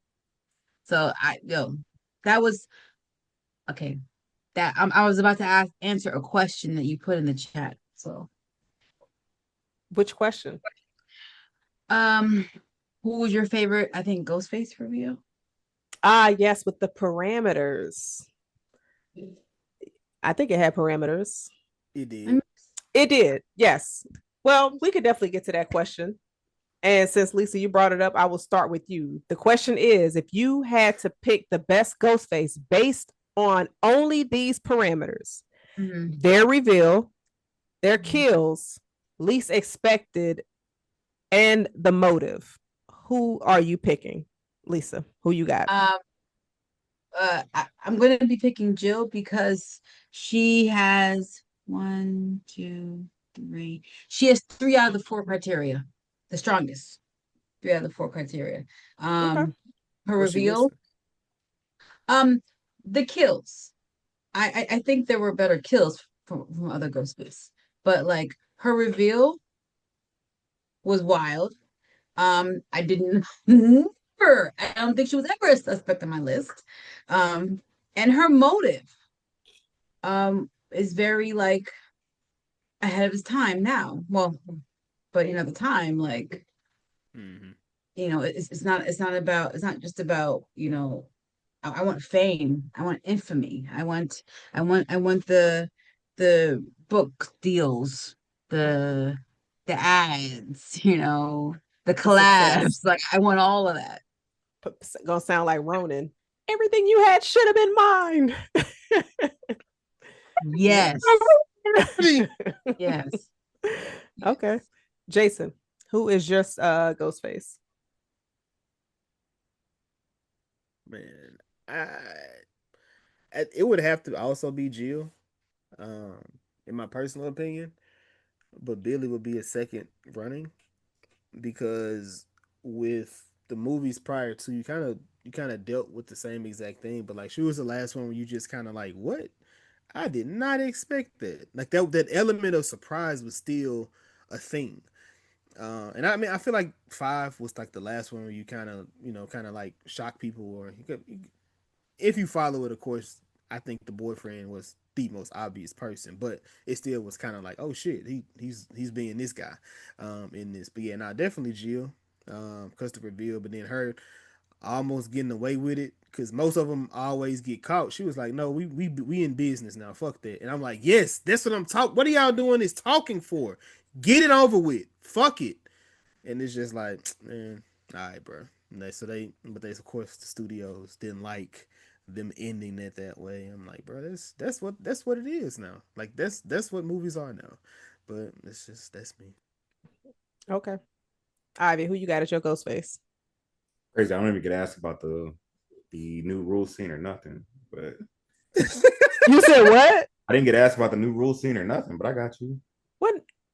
You He talking said the about new rules in the classroom. Yep. I don't get asked about none of that shit. But I was like, I wasn't asked. She wasn't. I'm curious about what question you're talking about. He said, "What do you think about the classroom scene?" He didn't get about the one in four though. He didn't get asked that question. Oh, when I asked it like broadly. You asked yeah. me the Because question. then you immediately moved to Lisa, and then you changed the question completely. Oh God. Okay, Ivy. What did you think about the classroom scene? Don't worry about it. It's fine. Okay, then who's your Ghostface then, Ivy? Nigga Billy.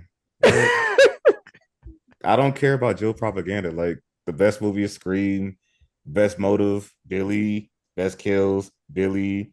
Like again, scare like I don't know how much I can really state the fact that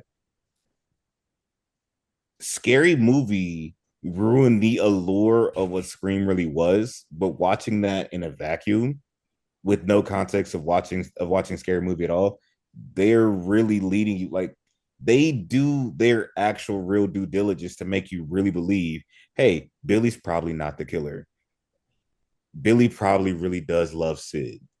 Billy just had hey, he's actually dying in front of us. They do their due diligence for all of it. I have to commend them on that. Like, kudos, no notes. Genuinely, he's the iconic opening scene. Period. Like one of the greatest openings of in horror history. Billy supremacy, man. Straight up. Oh, whoa. Billy supremacy. Like first it was the white Ghostface outfit, and now Ivy. Is there something you want to tell us? I mean, all the killers is white. Yeah. All the killers are white. Except Tiger. Well, Tiger was the killer. Man, fuck that TV in season show. 3. Hey, no. They killed DC Young Fly and let Kiki Palmer come in there. Well, spoiler alert. What you got, Lisa? Is it a spoiler? okay. Oh wait. So one, I had something about the whole Billy being a killer thing. So I had rewatched Scream. I'm doing a rewatch of all the Scream movies for our movie reaction channel that I'm a collaborator on as well. Shout out our reactions. And rewatching Scream 1, the part where they just got done doing the do where Billy gave her that trash dick. How you think it was trash? She went to sleep. No, she didn't go to not. sleep. She She did put not. her clothes on. She did not. She put put her clothes clothes on. on. She put clothes on, and she had a clear head. Like, you. No. If it's for real, you ain't thinking. You just love the image. That's not No, how that goes, man. What? It What you is. say? It is. Lisa's right. That's not Lisa's how that right. goes, man. Thank you. She's right. Jason, don't correct us and telling yourself, okay? Shh. So the thing is that when when she's questioning him and he leans forward, he goes like, "You still don't believe me," or something, whatever he says, and she goes, "Oh my God." Then she sees the ghost face. She goes, "Billy, watch out." I feel like she had an epiphany in that moment, right? That split second. There's something he said, something he did that oh wait, oh my God. But before she could process and put the pieces together, boom, here comes the second Ghostface and kills him, guts him. So it's all out of her mind. But like if you watch that scene and really look at it, like she had an epiphany right there because she didn't say, "Oh my God," to Ghostface. She said, "Oh my God," to him. A realization, like, oh, wait a minute. And then she saw the killer was like, oh, so that's the thing I noticed. I was like, oh, I think she's about to put two and two together. You're I right. think there's something he said. Do you remember what she asked? Yeah. She said, I'm asking Lisa. Oh. I think about that scene very often. Do you remember what he asked?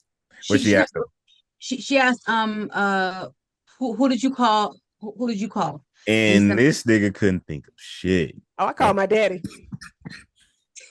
He couldn't think of shit. The sheriff called your dad. I saw him. Like, he didn't pick up when I called. Yeah. That nigga, I said, "Boy, you suck at lying." And she's like, "Oh, huh."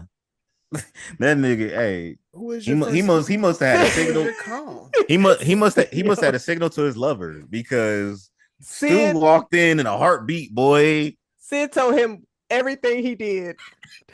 Sid said, I mean, you could have used your one call to call me, but that would have thrown me off. And he's sitting there like, damn, that's something that I would have done. I said I sure would have called her. So, okay, the only reason why I was so curious about that is he didn't have the voice changer with him while he was in jail. It was Stu. It was Stu the one that did the call. That's what I was, right. And they said you can another tell that you can tell the two apart, especially when they're doing the Ghostface voice. There's like Stu is more angry and abrasive, and he gets to the point very quickly, and that matches the way he talks in real life. Versus Billy. Billy is he likes to talk you through it, for lack of better words. Like, you know what? I bet you Billy called Stu to tell him. That's exactly what you were getting. Yes, that's who he called. He called because we said that when we did our review of Scream 1. It was just like, oh, okay. He was a brilliant movie. Genuinely, Scream 1 is brilliant. I mean, brilliant. It's fine. And the more each movie comes out, I love this franchise. I enjoy every movie. But then I go back after I watch every new one. I go back and watch the original. I just appreciate the first one more. I get that. And I know we're supposed to be glazing 4, but Jesus fucking Christ, man. We're asking our favorite killer based on criteria. I tried to be different. I wanted to shoot bail to my girl Amber. I said her motive was so ass. Wow. Her motive was so ass. It was bad. Yeah. All right, hold on. Just because they're starting to run together for me. Amber was the 1 in 5. Yep. Yeah, that shot old girl in the head. Dewey. Yes. Yep. Yes. She killed the nigga I've been waiting to finally die. Check. Ivy the op. She just says fuck it. Op. And when she pulled out the gun, I was in there like, I said, oh, we're doing this. She said, welcome to Act 3. I said, oh. And she tried to do that fake out for Gail and Sydney. And she said, oh, screw it. Yeah, she just aims at him. She going wild. Lisa, whatever. Good? Yeah, okay. Yeah. So one of the twins is in the kitchen doing some chores, and they're actually watching the Scream movies consecutively, and they haven't fully seen. Did Ivy just spoil something? Yes, he did. I didn't know that I was on. I didn't know that I was in the freaking that you didn't have no headphones. She said, thanks for the spoiler. I can't see. Tell her I'm sorry. I I- can't see anything. I didn't know. Okay. But we're talking specifically about 4, so Exactly. all right. Oh, well, I hope you don't know who the killer is. Hey, tell them do like I do. I just disengaged from media for a long time. At some point, my neurodivergence makes me forget. I'm like, oh, why did I not watch this? Let me go watch it. That's what to do for when I got, because when I went to go see Scream 5, I seen the script, or somebody had wrote the script, or I don't know what the fuck they did, but they put it out there and I was reading. I'm like, oh, and I started like, yeah, let me break away from this. Let me just do some other shit. And I'm watching the movie. I'm like, man, it's just like what I was reading. Thank God it didn't keep going. Bro, okay, you know what's so funny though? Like we're talking about it, like I'm really realizing how much Scream 5 and 6 are like gelled together in my mind. Like they don't pop out distinctively separately for me. Like I'm trying to not mix things up because there's something distinctive about them but on their own other than Ghostface got a gun in this one. Like, I mean, That's very telling. Obviously it's its own thing, right? 2 is like its own thing, college. 3, like even though they went even more goofy and funny, it's still its own thing. It's its own thing to say. Obviously 4, here we are, and then you get to 5 and 6, and I'm just like, that's why, even when you guys were talking about, oh, what's fix this? I'm like, no. Oh yeah, I did. It just yeah, I get it. I'm with you. I'm riding, I and I enjoy those movies. I feel you. They're definitely at the bottom for me. Like they're not terrible, but they're definitely at the bottom for me. Yeah. That they're not terrible. They are at the bottom. Yeah. So I do got a question for y'all because we see Gail going out on her own. Did y'all like the element of how they kind of had Gail and Dewey separated in this film because they were also going through a divorce while filming this movie? But he was sort of sidelined in this movie. I didn't know who was going to talk. I'm sorry. But Jason, go. No, he was kind of sidelined for me. Yeah, you didn't get. He's always sidelined for the most part, though. It's what he does. Yeah. So, I mean, I really didn't care. I just hate that Gail keep on saying we've solved this 3. What have you solved? What have you figured out? What you mean? What has she figured out that helped the case? Gail helped him in the first one. I didn't ask it. What has she figured out that helped the case? Well, I mean, she wrote the book on this. She wrote the book. I could write anything if I watched it enough. I could write a book on it too. She lived through with them her experiences, and they making money and movies off her motherfucking books. You're not gonna sit up here and Scream 4 and try to sit up here like Gail ain't done shit. She show up all the time. You're not about to sit up here and disrespect Gail Weathers. I mean, she really came through in 7. If we're being real, yes, that's the first time. What? All right. What has Gail done? Listen, just because Gail's intentions in the first part of the franchise due to her own goals, don't sit up here like she don't be helping. She went bob for bob with Sydney and won. Matter of fact, her hair bob was hidden. Gail's arc has been awesome to watch, and the evolution of her and Sydney's relationships, where they started as enemies. And then now it's like, enemies. And it goes down. They do not fuck with each other. Hey, Sydney will beat the snot out of her if she's given the chance still to this day. But she's hesitant now though. Like before, she did it quick. But now she be like, because she's 50. That's why. Don't do that. Don't do that, Ivy. Don't do that. Old. It's just my like mom used to, it's just like my mom used to scrap too, but guess what? She's 54 now. It's like Jay-Z. It's like Jay-Z and us. Lisa, you got hold on. Fuss him out. First of all, Ivy, I'm gonna need you to relax. Okay?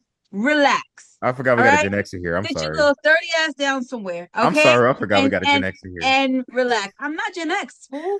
You don't even know. What year are you born? How old are you? 80s. I was born in 83. I'm a millennial. Someone was born in the late 70s. I thought it was you. My fault. Was I putting years on you? Was I putting years on you for real? Yeah. Yes. Damn, the thing it is, I think you remind me of like my favorite aunt. I think that's what it is. Oh, you trying to clean it up now? Okay. I think that's what it is. That ain't do, Lisa. Boy, I tell you. And okay, this is why we got these actresses out here dicing and cutting up their faces, can't make expressions no more. Because the minute they go over a little, we want to put them out to pasture, matronly, this and that. Don't want to have parts for them. Nah, Leave put Nicole that back. Kidman alone. Hey, we love Nicole Kidman around here.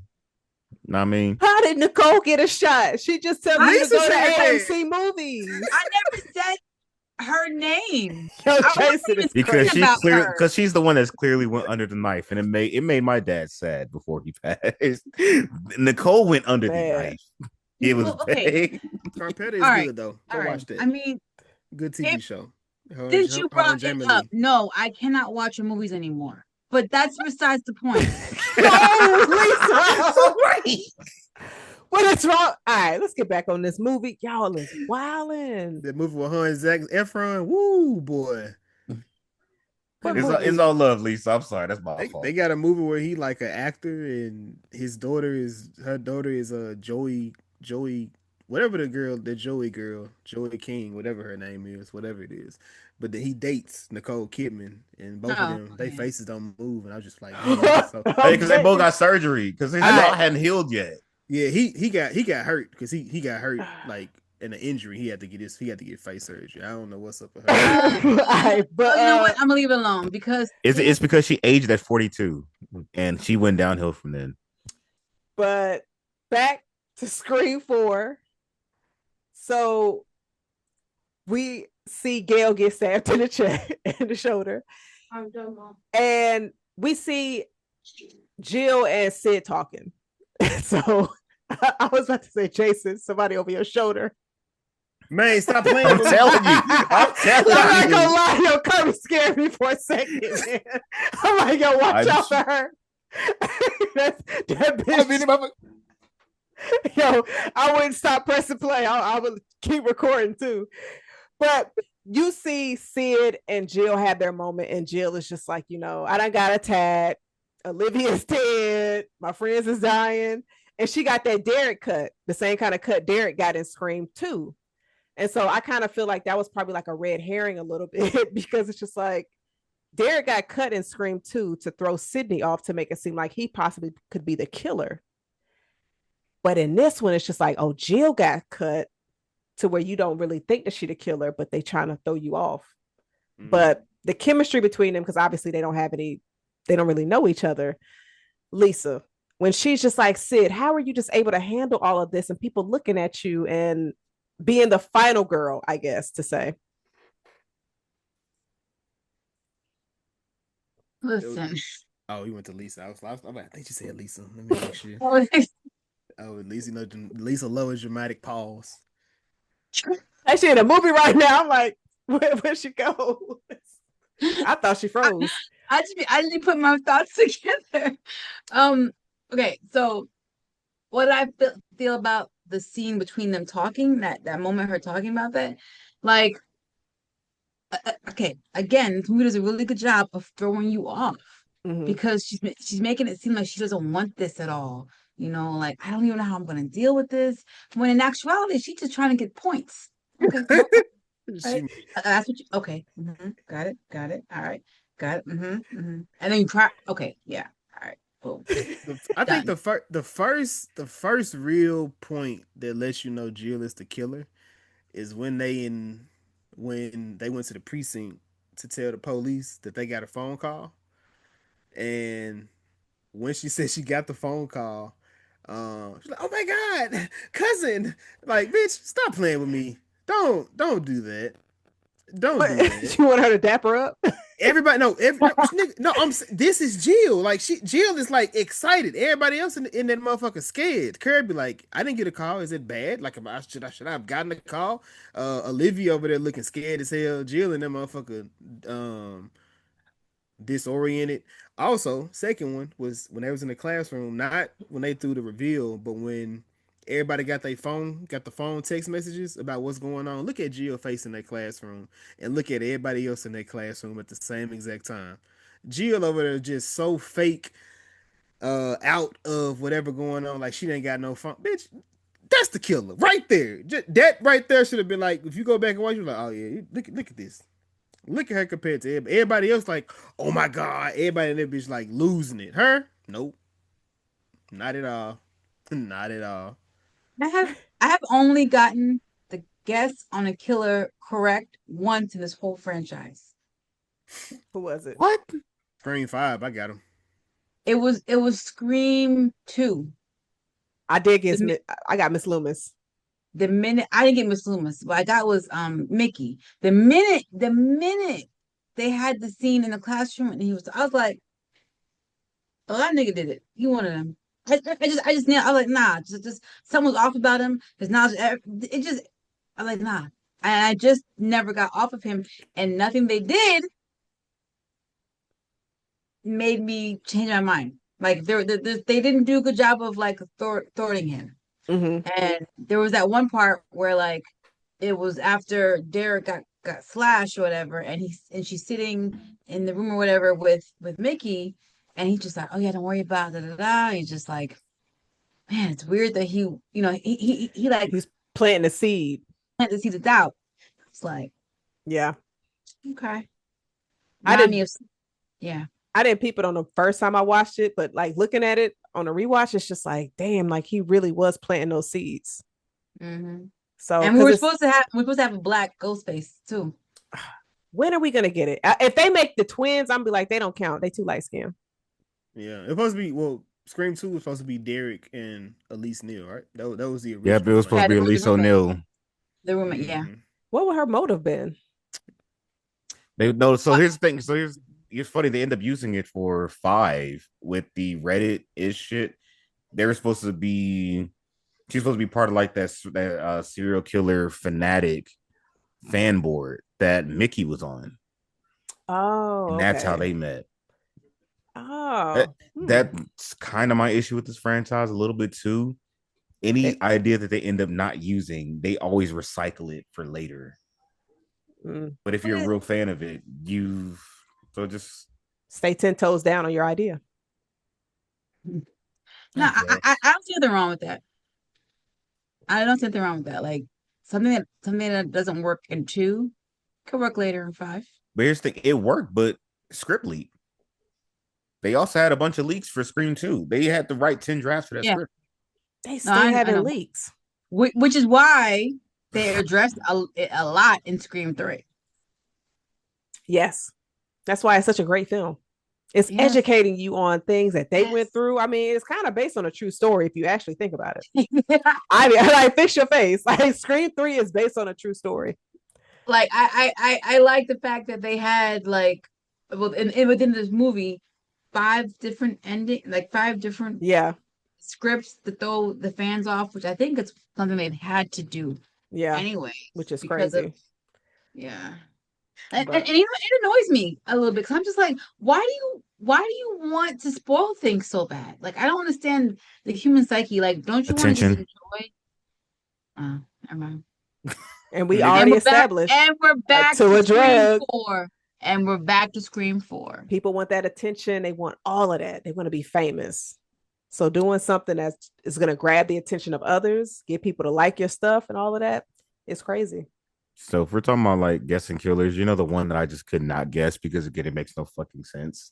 7? No. Don't say 3. I saw those 2 NPCs. I knew it was that white chick. It was whatever. Oh, the neighbor. Okay. Gail checked his pulse. I knew he was gonna go back to 3. It was so confusing. Even Sydney was confused. All right. When that nigga, she said, "Who the fuck is this?" She hadn't seen him. She said she was like, "Who the fuck?" But then once you get the backstory, you just like, what? I'm a director.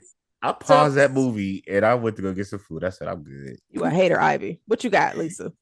Okay, so I will give Ivy that one scene because again, just rewatched Scream 3 like a couple weeks ago. Just rewatched it, and I was like, "That's right, she did check that." So I thought he may have put something like injected himself with something to slow his pulse down. That's what I thought he did. It's possible because he was in there for a while. Yeah, but again, we're talking like this is some sci-fi shit. But also, this is the same fucking movie that has a voice changer, mind you, in the year 1999 that can emulate anybody's voice, not only through a cell phone or recording, but in real life. But Ivy, we They have were Technology they didn't were even just exist in 20 years 2017. ahead of That's AI. what I'm saying. Like they were ahead, but we just talked about Scream being ahead of so much stuff. Thank you. So it's Exactly. possible. I'm gonna say this: in 2024, there's a track. You could do that now. What was that? What was that Drake track? Niggas was amazed that nigga rapped as two rappers that wasn't here in 1999, bro. Nigga walking around talking like Gail. I'm gonna say Gail Sayers, Gail Weathers. Come on, Jazz. You don't believe that, dog. I do. Come on. I do. I saw it in do. 09 and I said, nigga, I don't believe you. I do. Wait, They because had Cotton Girl on the there. phone, sure. You said, "Oh, if you did this, like, hey, this guy can manipulate voices, But and like he's a voice actor, you could do that." But the nigga pulled out a special voice Ivy, changer. you acting like the Talk Boy or the Talk Girl wasn't out prior to this. They just put that shit in a compact thing and they said, "Oh, we gonna In change real the life? audio." What He you did it in mean? real Jazz, life, bro. Jazz, I It's had a a talk. different setting. Jazz, I had a Talk Girl. I and had a used to- Talk Boy He too. And didn't all do you that. could do is slow But it no. down and speed up the voice. But see, but they had the advanced features, Jason. It wasn't Jazz, out It yet. was Lee I listen. Schreiber outside of that door for All right. real. We can get back on 4. Y'all please be sure to check out our Scream 3 review. We're That's not Jazz knew doing better this. than invite me to the Scream 3 episode. We She already knew did better. it, Ivy, so it doesn't matter. She knew better than invite me to that. Look, Ivy, you keep playing, you're gonna be another 6 month, extension. What you got, Jazz? No, you go ahead. Oh, I ain't had nothing. I was just This motherfucker. No, he said like he got some Right. like he's about to come with something. Nah, but I was definitely gonna ask y'all, like, did you have any favorite scenes from this movie? Because I'll say one of mine is definitely Kirby's entire movie trivia, where she was just dropping all of the remakes, which I loved in the trailer. it's better in the trailer than it is in the movie. No, it's not. No, it's not. Way It's fire in better. the movie too. It's way better. Yeah. It's not that fire in the movie to me. It's because that damn, you know why? Just because that damn filter. That's why. So I'm gonna keep it a buck. I didn't hate the filter. Oh my god. It's different. I dead ass I'm went to get my eyes it's checked within a different. week. I thought there was something wrong with me seeing that shit. I didn't hate the filter like everybody else did. It is different and it is, glaring when you look at it. I didn't hate it.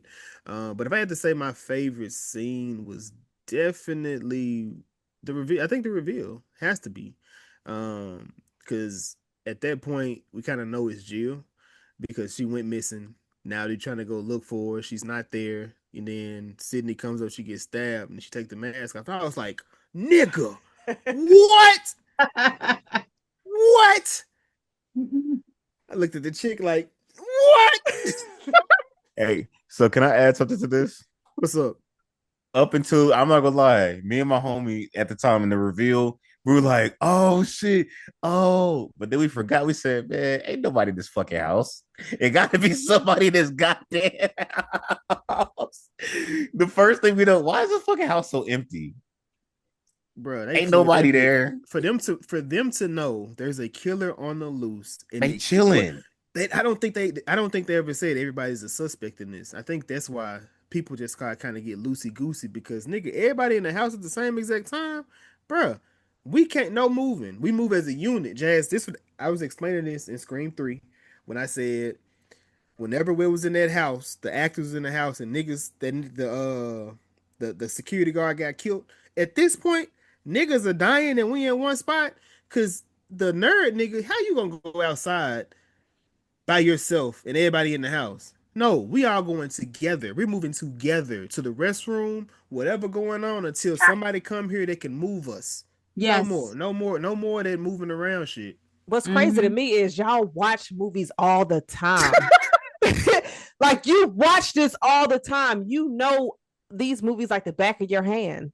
But but I would say that's another theme within the Scream films is you have people that are educated on how to survive a horror movie and the things, the tropes and all of that, but they still fall for it. Just like in Scream 6 in that intro, the professor. That's what made me enjoy that. more. Like you taught the class on it, but you are getting pulled into a fucking alley by your student who you're teaching. To where it's just like, do y'all not even use the information that you learn in your own life? You know what it is? Theory and studying is not the same as practical, practical, real life in your face. And reading up on something is different than like how your body reacts, how your mind, how quick you think. Are you of fight or flight? Do you like freeze? Are you a deer in headlights? Like you sometimes you don't really know until you get thrown in that situation which category you are. Have you ever seen that challenge where they're supposed to be running from like a serial killer in a movie, walking, and they're just walking, and you see how Yes, how hard niggas start fidgeting with the keys? It's like, it's listen. different when you actually got to do it. I want to do that so bad because I think I would get through that door. I'm gonna be honest. I'm gonna be honest. But you were what? I like if I was doing that challenge, I would definitely get through the door. I'm not fidgeting and doing all that shit. When they do this challenge, are they at their own house? Because I used to be at offices, they be at the house, they be at hotel rooms. Like the goal is you have to get into a door that's definitively locked that you have to unlock yourself. Yeah. While the killer is walking. And you got people over there looking behind them at the killer. Fuck that nigga, you better get through that door. It bothers me when people look back when they're running from something. And they trip over some shit. Not just period. Even in real life, I watch my kids. That pisses me off so much. I'm like, stop looking back, run. Yeah. So Jason can critique kids, but I can't. Jason can critique children, but I can't. It's human nature. I help create them. I don't look back ever. Okay. You know what? I'm not. I don't think I'm a look back person. I'm gonna tell you why. So, no. Looking backer. I'm gonna say a short little story. When I was in high school, me and my friend, we were walking. It was late at night. We were just walking, chilling. Okay, and we see somebody's shoe on the ground, and we're like, somebody left their shoe. That's crazy. We walk again, and we see a sock. It's really weird. Okay, and then we walk again, and we see a pair of pants. Now I'm telling you, to this day, I don't know who ran first, nigga. I don't know. All I know is we ran for 3 blocks straight.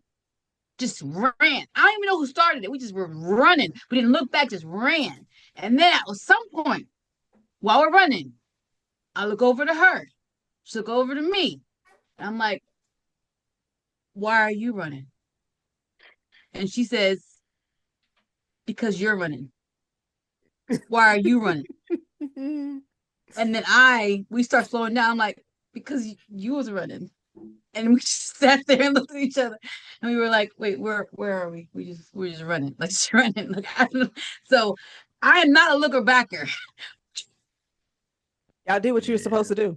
You seeing people pieces of clothing? Oh hell no, nope. Hell no. Yeah, and I started seeing people moving. You gonna see a nigga like me? I'm hitting them little steps. Jason, when we was at Dreamville, nigga, dude was looking like, where are we running from? I seen Jazz run. I was like, oh shit, she running. That shit hilarious.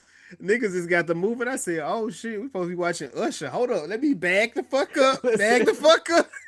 See a whole crowd. I'm like, all right, this way. Like, I'm not sitting there waiting for nothing. I was looking like the girl never got up. The girl never got up. The only reason they would have got me, because this is the only time I looked back, but it was looking at the women, making sure they was good. Other than that, nigga, if it was all niggas, figure it out. If I fall, keep going, man. Obviously, if my kids are back there, I gotta look. But... Shit, they gotta figure it out. Listen, I'm not running. If you're behind me, you better keep up. I'm not looking back. I'll scream. You behind me? You're not there. It is what it is. That's what I'm saying. When you're running, you can talk as you running. Like, it doesn't take a lot. But then also, I don't look back also because one time we was in my house and we were running through the house. I know the house. I can do the house blindfolded almost. My brother didn't really know the house. This nigga running and he turned back around and got caught by the corner of the wall. And I was like, yeah, he looked like Martin from real after that fight. I said, God damn, nigga had a big ass bruise on the side of his head. His mama is gonna be pissed when she come pick him back up. Yikes. Yeah, wait, y'all saw Primate, right? Yeah. All right. When homegirl ran down the steps and her friend tripped and she didn't know Listen. she coming up. Look, just keep going. Man, that shit, them niggas in there, bro. Yeah, they got fucked up. That was a good movie. Yeah. That was definitely a good movie. Them boys was idiots, yo. They was. This is why you can't be the only black friend like in a group, because like it's like, yeah, in theory, the idea of, hey, I'm gonna get some ass out in Hawaii with these cute girls makes sense. But if I go in there and the lights is off, I'm leaving. Right. He wasn't fully in touch with his ancestors. Like he said when he first got, he goes, "Something don't feel a little off here." He literally said that. But then that was it. That was the only. I'll wait outside for y'all. Y'all come out and let me know that if was they the going only, or not. I'm only here to see if these girls are goers. And if they're not going, I'm leaving. The lights is off, so they're clearly not going. So I'm leaving. Hey, what? And look at you getting killed by a monkey. With rabies. A chimpanzee, actually, but yes. With rabies. Either way, at least, in Scream 4, they was getting killed by white women and terrible friends. So every Scream movie. Every Scream movie. I'm glad there hasn't been a Scream where the Ghostface was black. We don't need that for real. I wish. No, why? Why? No. You know what I mean? No, we don't need none of that. Well, here's the thing. There's like, all right, correct me if I'm wrong. There's like 2 black people in the franchise? No. That's alive right now? I mean, three. That's alive currently or in general? No, in general, like characters in general. Like we had Scream 2. We had no, you had 4. No, 4. Dwayne Martin, Elise O'Neill, Jada Pinkett, Omar Epps. Yep. Mind you, the intro song was done by D'Angelo. I count that as 5. Get the fuck out of here, Ivy. All right, the better. So let's do the 5th one. Tamara's boyfriend. I'm talking about people that could be like Jada Pinkett, and I don't count them because they're victims in the beginning. I meant people like in the movie for who were like in the movie for real, still alive in the franchise. Yes, who could have been like on the list. So you could have Gail's cameraman for sure. Dwayne Martin, Elise O'Neill, that's 2. Well, she's dead. Yeah. Are you talking about somebody that's alive or dead? I think she's just saying black. She said who's in the movie. In the story. Period. Just in the story. Beyond the intro. Tamara's boyfriend in Scream 3. Dion. What's that? His name. Wait, whatever that nigga, but you know the nigga. Wait, the nigga from Tripping. Oh, that got thrown over the balcony? Yeah. Wait, that's Tamara's boyfriend from Sister. Okay. He's in Scream 3 until the niggas. Hey, yo, that nigga grabbed the record. Tyson. Yeah. Oh my god. And Scream 4 that made me laugh. Scream 4 didn't have no color. No. Scream 4 didn't have no color. Scream 5 didn't have. You got them twins. They black. Anthony Anderson. So we're not doing Anthony Anderson at all? Okay. Oh, shit. No, I said Anthony. You could do Anthony Anderson. And then, so you had the twins. That makes 6. And he was kind of like a pedo, man. Right. Yeah. And so then there's a black girl in 7. Unless you want to count Gail's boyfriend. Chloe. You could count Gail's boyfriend. That big ass nigga got hemmed up, yo. He didn't even have a name. It doesn't matter. He was there. He had lines. He had more than Cleo girl from Set It Off. He got beat up. They him that nigga. That nigga. He had lines. He picked that phone up. Cleo girlfriend and Set It Off is the Grand Theft Auto 3 antagonist that you be playing with that entire game. The nigga ain't got no lines. He just be listening to shit. So there's only one time where we might have gotten a black Ghostface killer. It should have been Elise O'Neill. They wrote it. Yeah. No, I know. So what I'm wondering is it time for us to get a black? Wondering if they're gonna do it. Like, it's to the point where, like, in Scream 8, if there's a black character other than the twins, I'm gonna be like, you know what? Just because I'm putting you on my list, just because they black. That's Yeah. crazy, Lisa. That's crazy. Yeah. Long as it's a good motive. I need a good motive. Yeah. So that's definitely important. But With we the got motive, if I made a motive just to piss off people, I'd be like, I would just name drop DEI oh God. just to make niggas mad. But In Target boycott.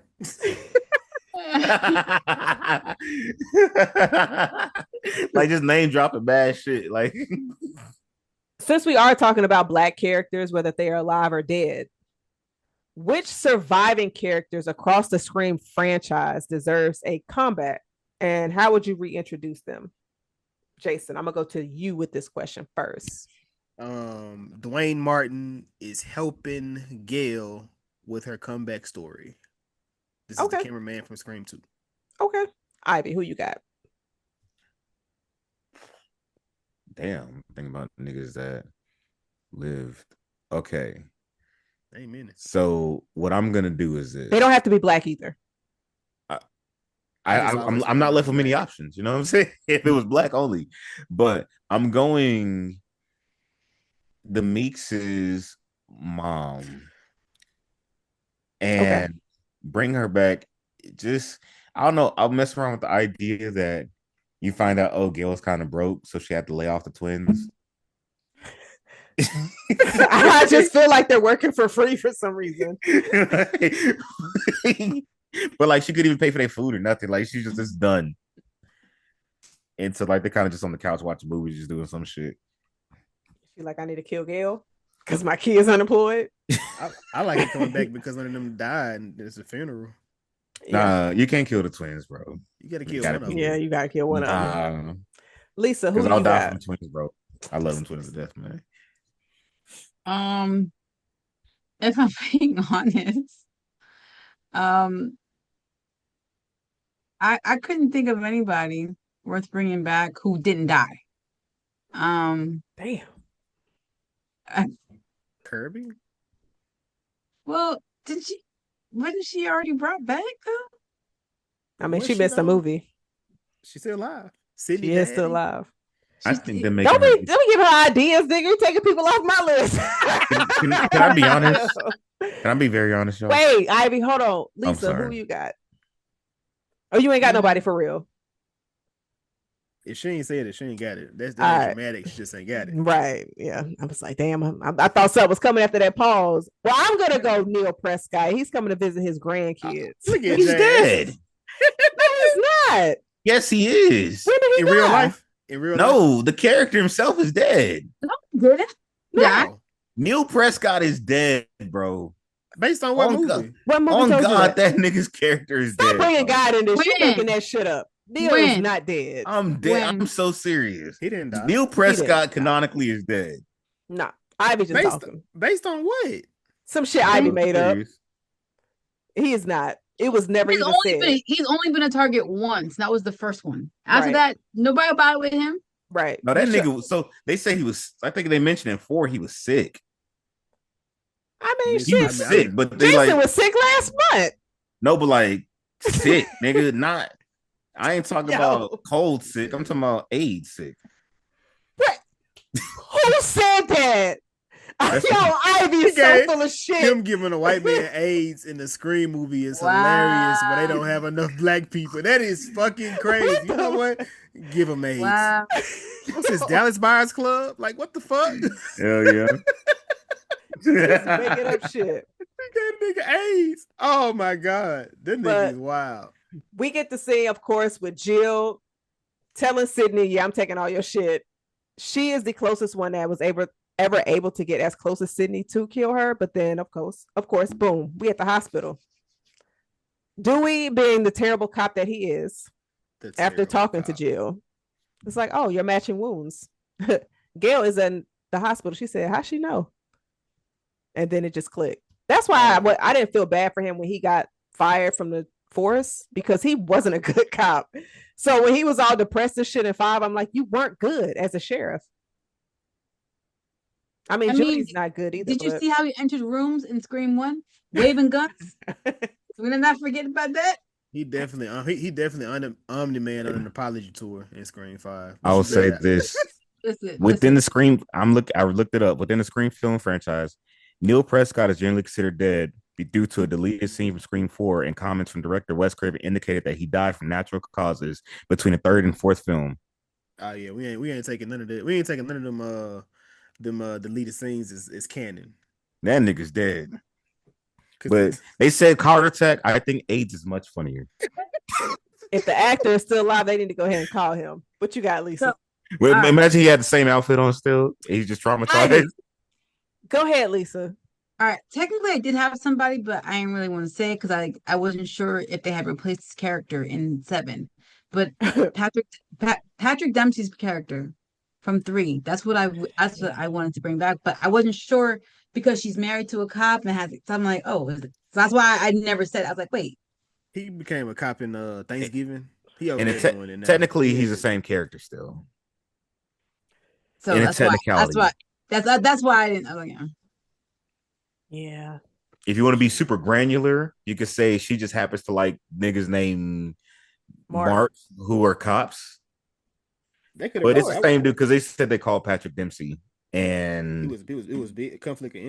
Yeah, they said like they couldn't he was scheduling. They couldn't get the schedule to work, so they called my dude from Community with the hair plug. Mikhail. They should have got another one. Was I don't know how it work in this, but it doesn't really work in this. But Melissa's boyfriend in Scream 6, I really enjoy that character.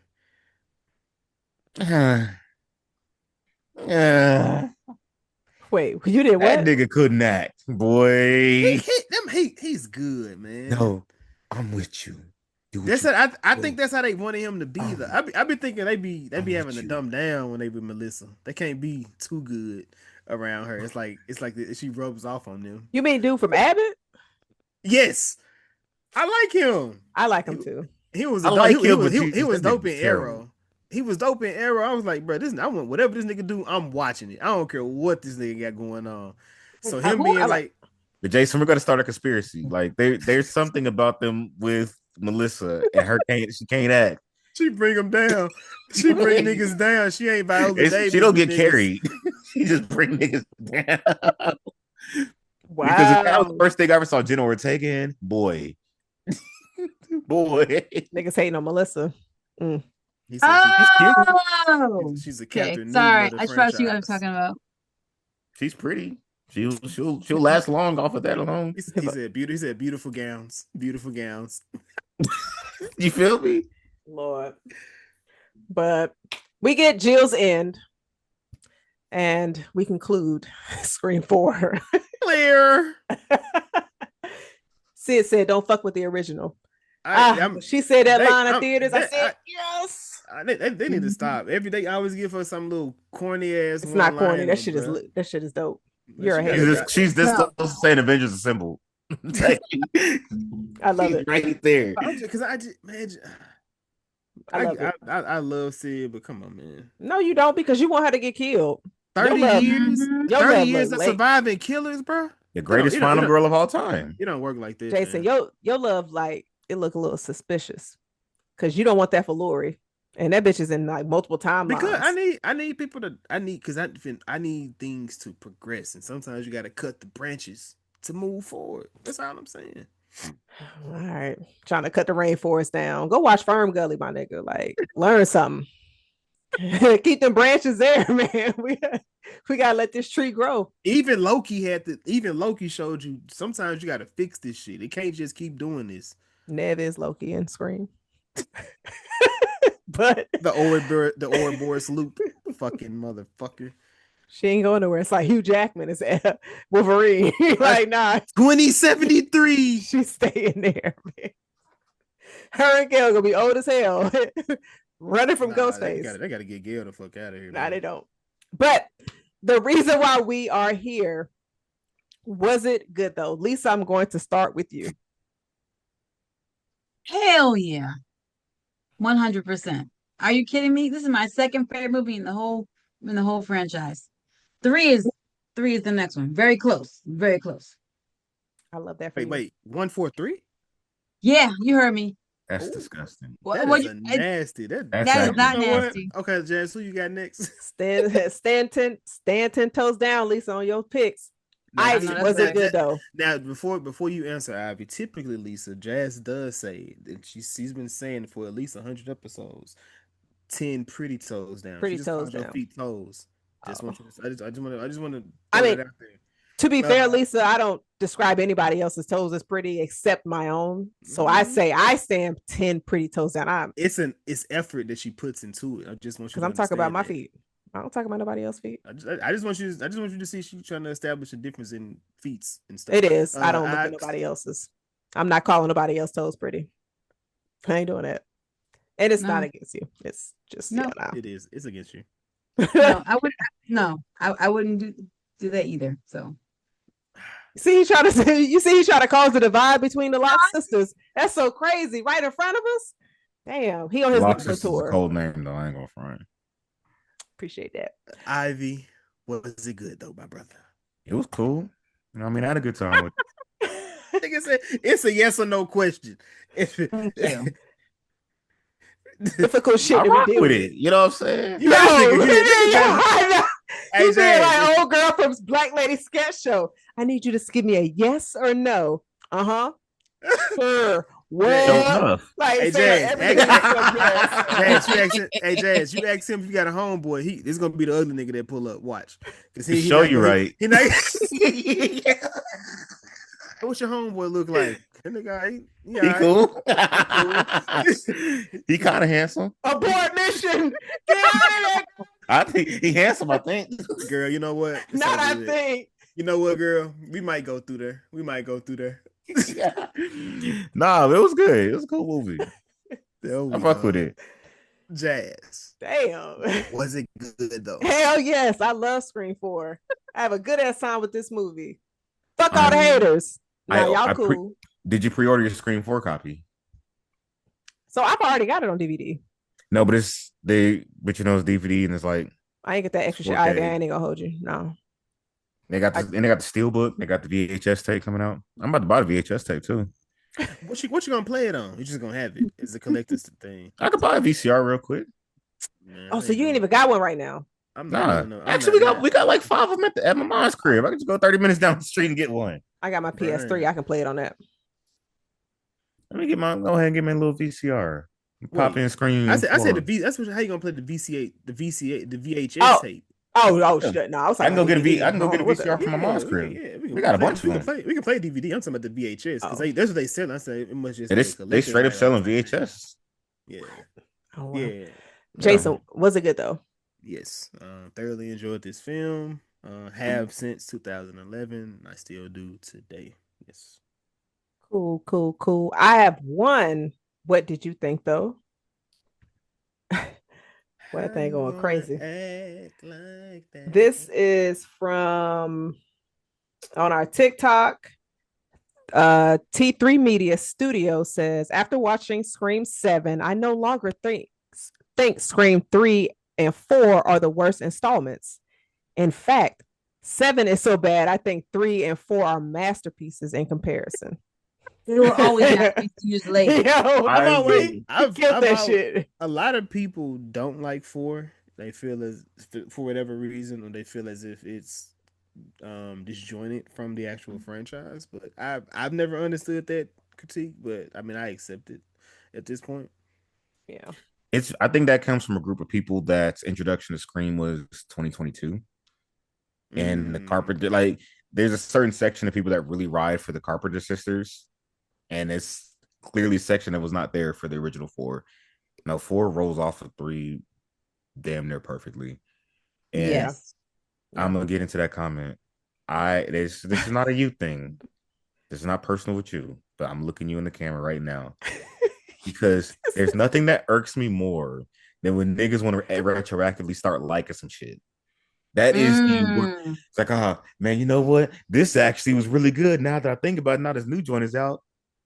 Man, that's the entire Star Wars fandom. Annoying. You're talking to a nigga that was a Star Wars fan. Annoying. I hate that shit. Spider-Man fans are doing it now. Oh They no. want to start appreciating the With Andrew Andrew? Garfield movies. I was there for the Garfield I movies. was there from Y'all the get-go. They were good to You me. got a third movie. Oh, But no, niggas hated people niggas was people shitting on them them Andrew films. Garfield movies. How do you I think can are Tom you Holland? serious? Like the amount of heart okay. Do you think again? Think about how quick Tom Holland happened. That's how panned that the Garfield movies were. They were like, yeah, this is not working. What? They said Right. literally the only good compliment those movies got. Hey, he quips very well, and the swinging scenes are great. That's it. That's the only compliment those two movies got. That's crazy. But now people retroactively want to start bigging them up. I was like, yeah, no, All right, y'all. no, like I don't like that. I don't like that. Okay, real quick. Andrew Garfield as Spider-Man, ace. Yeah. I think he was a little too cool as Peter Parker. Did I still enjoy it? Yeah. I'd agree. I think the story in those movies are kind of just like, more so in the second one than the first one. But he gets Spider-Man pretty correctly. I would definitely say so as well. But shout out to the individual dropping their comments and thoughts on our "What did you think?" though. Yes, thank you. So thank you. Right. I'm like, damn, we trying to get more people engaged, man. Y'all niggas go. But Hey, niggas that's the internet. talked about though. Nah, I definitely appreciate it. But we're not going to do a Link of Thrones tonight. No. Damn, I had a good one. You know damn well. You know damn well. I had a really good one. Well. But definitely appreciate y'all boo, stopping Jazz, by. boo. Look, Ivy, nigga. I've been trying to get y'all on track all night. Y'all keep you can't spare 5 more minutes. No, it's not gonna be 5 minutes. I promise you it'll be 5 minutes. Okay, 5 minutes to say your Link of Thrones. It take a minute. I'm talking about total. It's gonna be 5 minutes total. Lisa, who you got? Alison Brie. Okay, she was like the not the lawyer chick, publicist. but the publicist, right? She's behind you, Lisa. Yes. She's the call is coming from inside the house. Okay. What movie are you picking from hers? Promising Young Woman. Okay. Never heard of that. What you got, Ivy? Oh, I have Emma Roberts in the TV show Unfabulous. I have heard of that. That's when it was on Nickelodeon, and my mom saw her. She was like, oh, "That's Julie Roberts' niece." I said, "How'd you know?" She said, "Look at her." And I'm like, "I don't know who Julie Roberts is." It's on Peacock. Let's add that to the watch list. But shout out. It's a horror movie too. Okay. All right, Jason, do you have yours? No, Jazz. I wasn't. I had already. Come on now. I understand. We said we was here. We let other people drive tonight for some strange reason. We're not keeping this up in our 200s, Jason. But I am going to go Nev Campbell, and I am going to do the movie Wild Things. Okay, so since a classic. Since you're just picking, of course, I'm going to do Anthony Anderson, and I'm going to do Scary Movie 3. Oh my God! When he had the daggone locks. Yeah. And you ever seen a mouse outside? And since we sit within that 5 minutes, Ivy, you wrong. All the way wrong. I remember in 2000 going to go see Scream and also going to go see Scary Movie in the theater. And that did not change my perception or thought on the Scream franchise at all. But this is more for the people that saw both of them. Like, this is not for niggas that saw them in theaters. This is for the people that, because most people we saw movies on TV. Most people, if you in the 2000s after these movies are out, you more likely saw Scary Movie than you did Scream. I got slapped for looking up at the screen when they was having sex, and I was like, "Look at we in the movies at this point. We here. We here." When they was having sex, I'm like, I said, "What he cutting up?" Shout out to Regina Hall. She carried the fuck out of that movie. Shout out to Regina Hall, because to see her in 2000, see her in 2026, fucking amazing. Mm-hmm. Y'all see that Shawn Wayans is bald? He's been bald for years now. Jason, we've reached our 5 minutes. My bad. Close us out. All right, no, it wasn't for me. I appreciate you all for joining us this evening. Ivory, we appreciate you. Lisa, we appreciate you. Jazz, you know these Scream conversations, they get heavy. I was looking back at our run times on all of them. The only one that was short was the first episode. Well, it was a lot of screaming in that one. It really wasn't actually. Me and you, but I was on your ass in the first episode. I stood 10 toes down, 10 pretty toes down on screen. But again, we appreciate y'all for helping us also celebrate our 200th episode.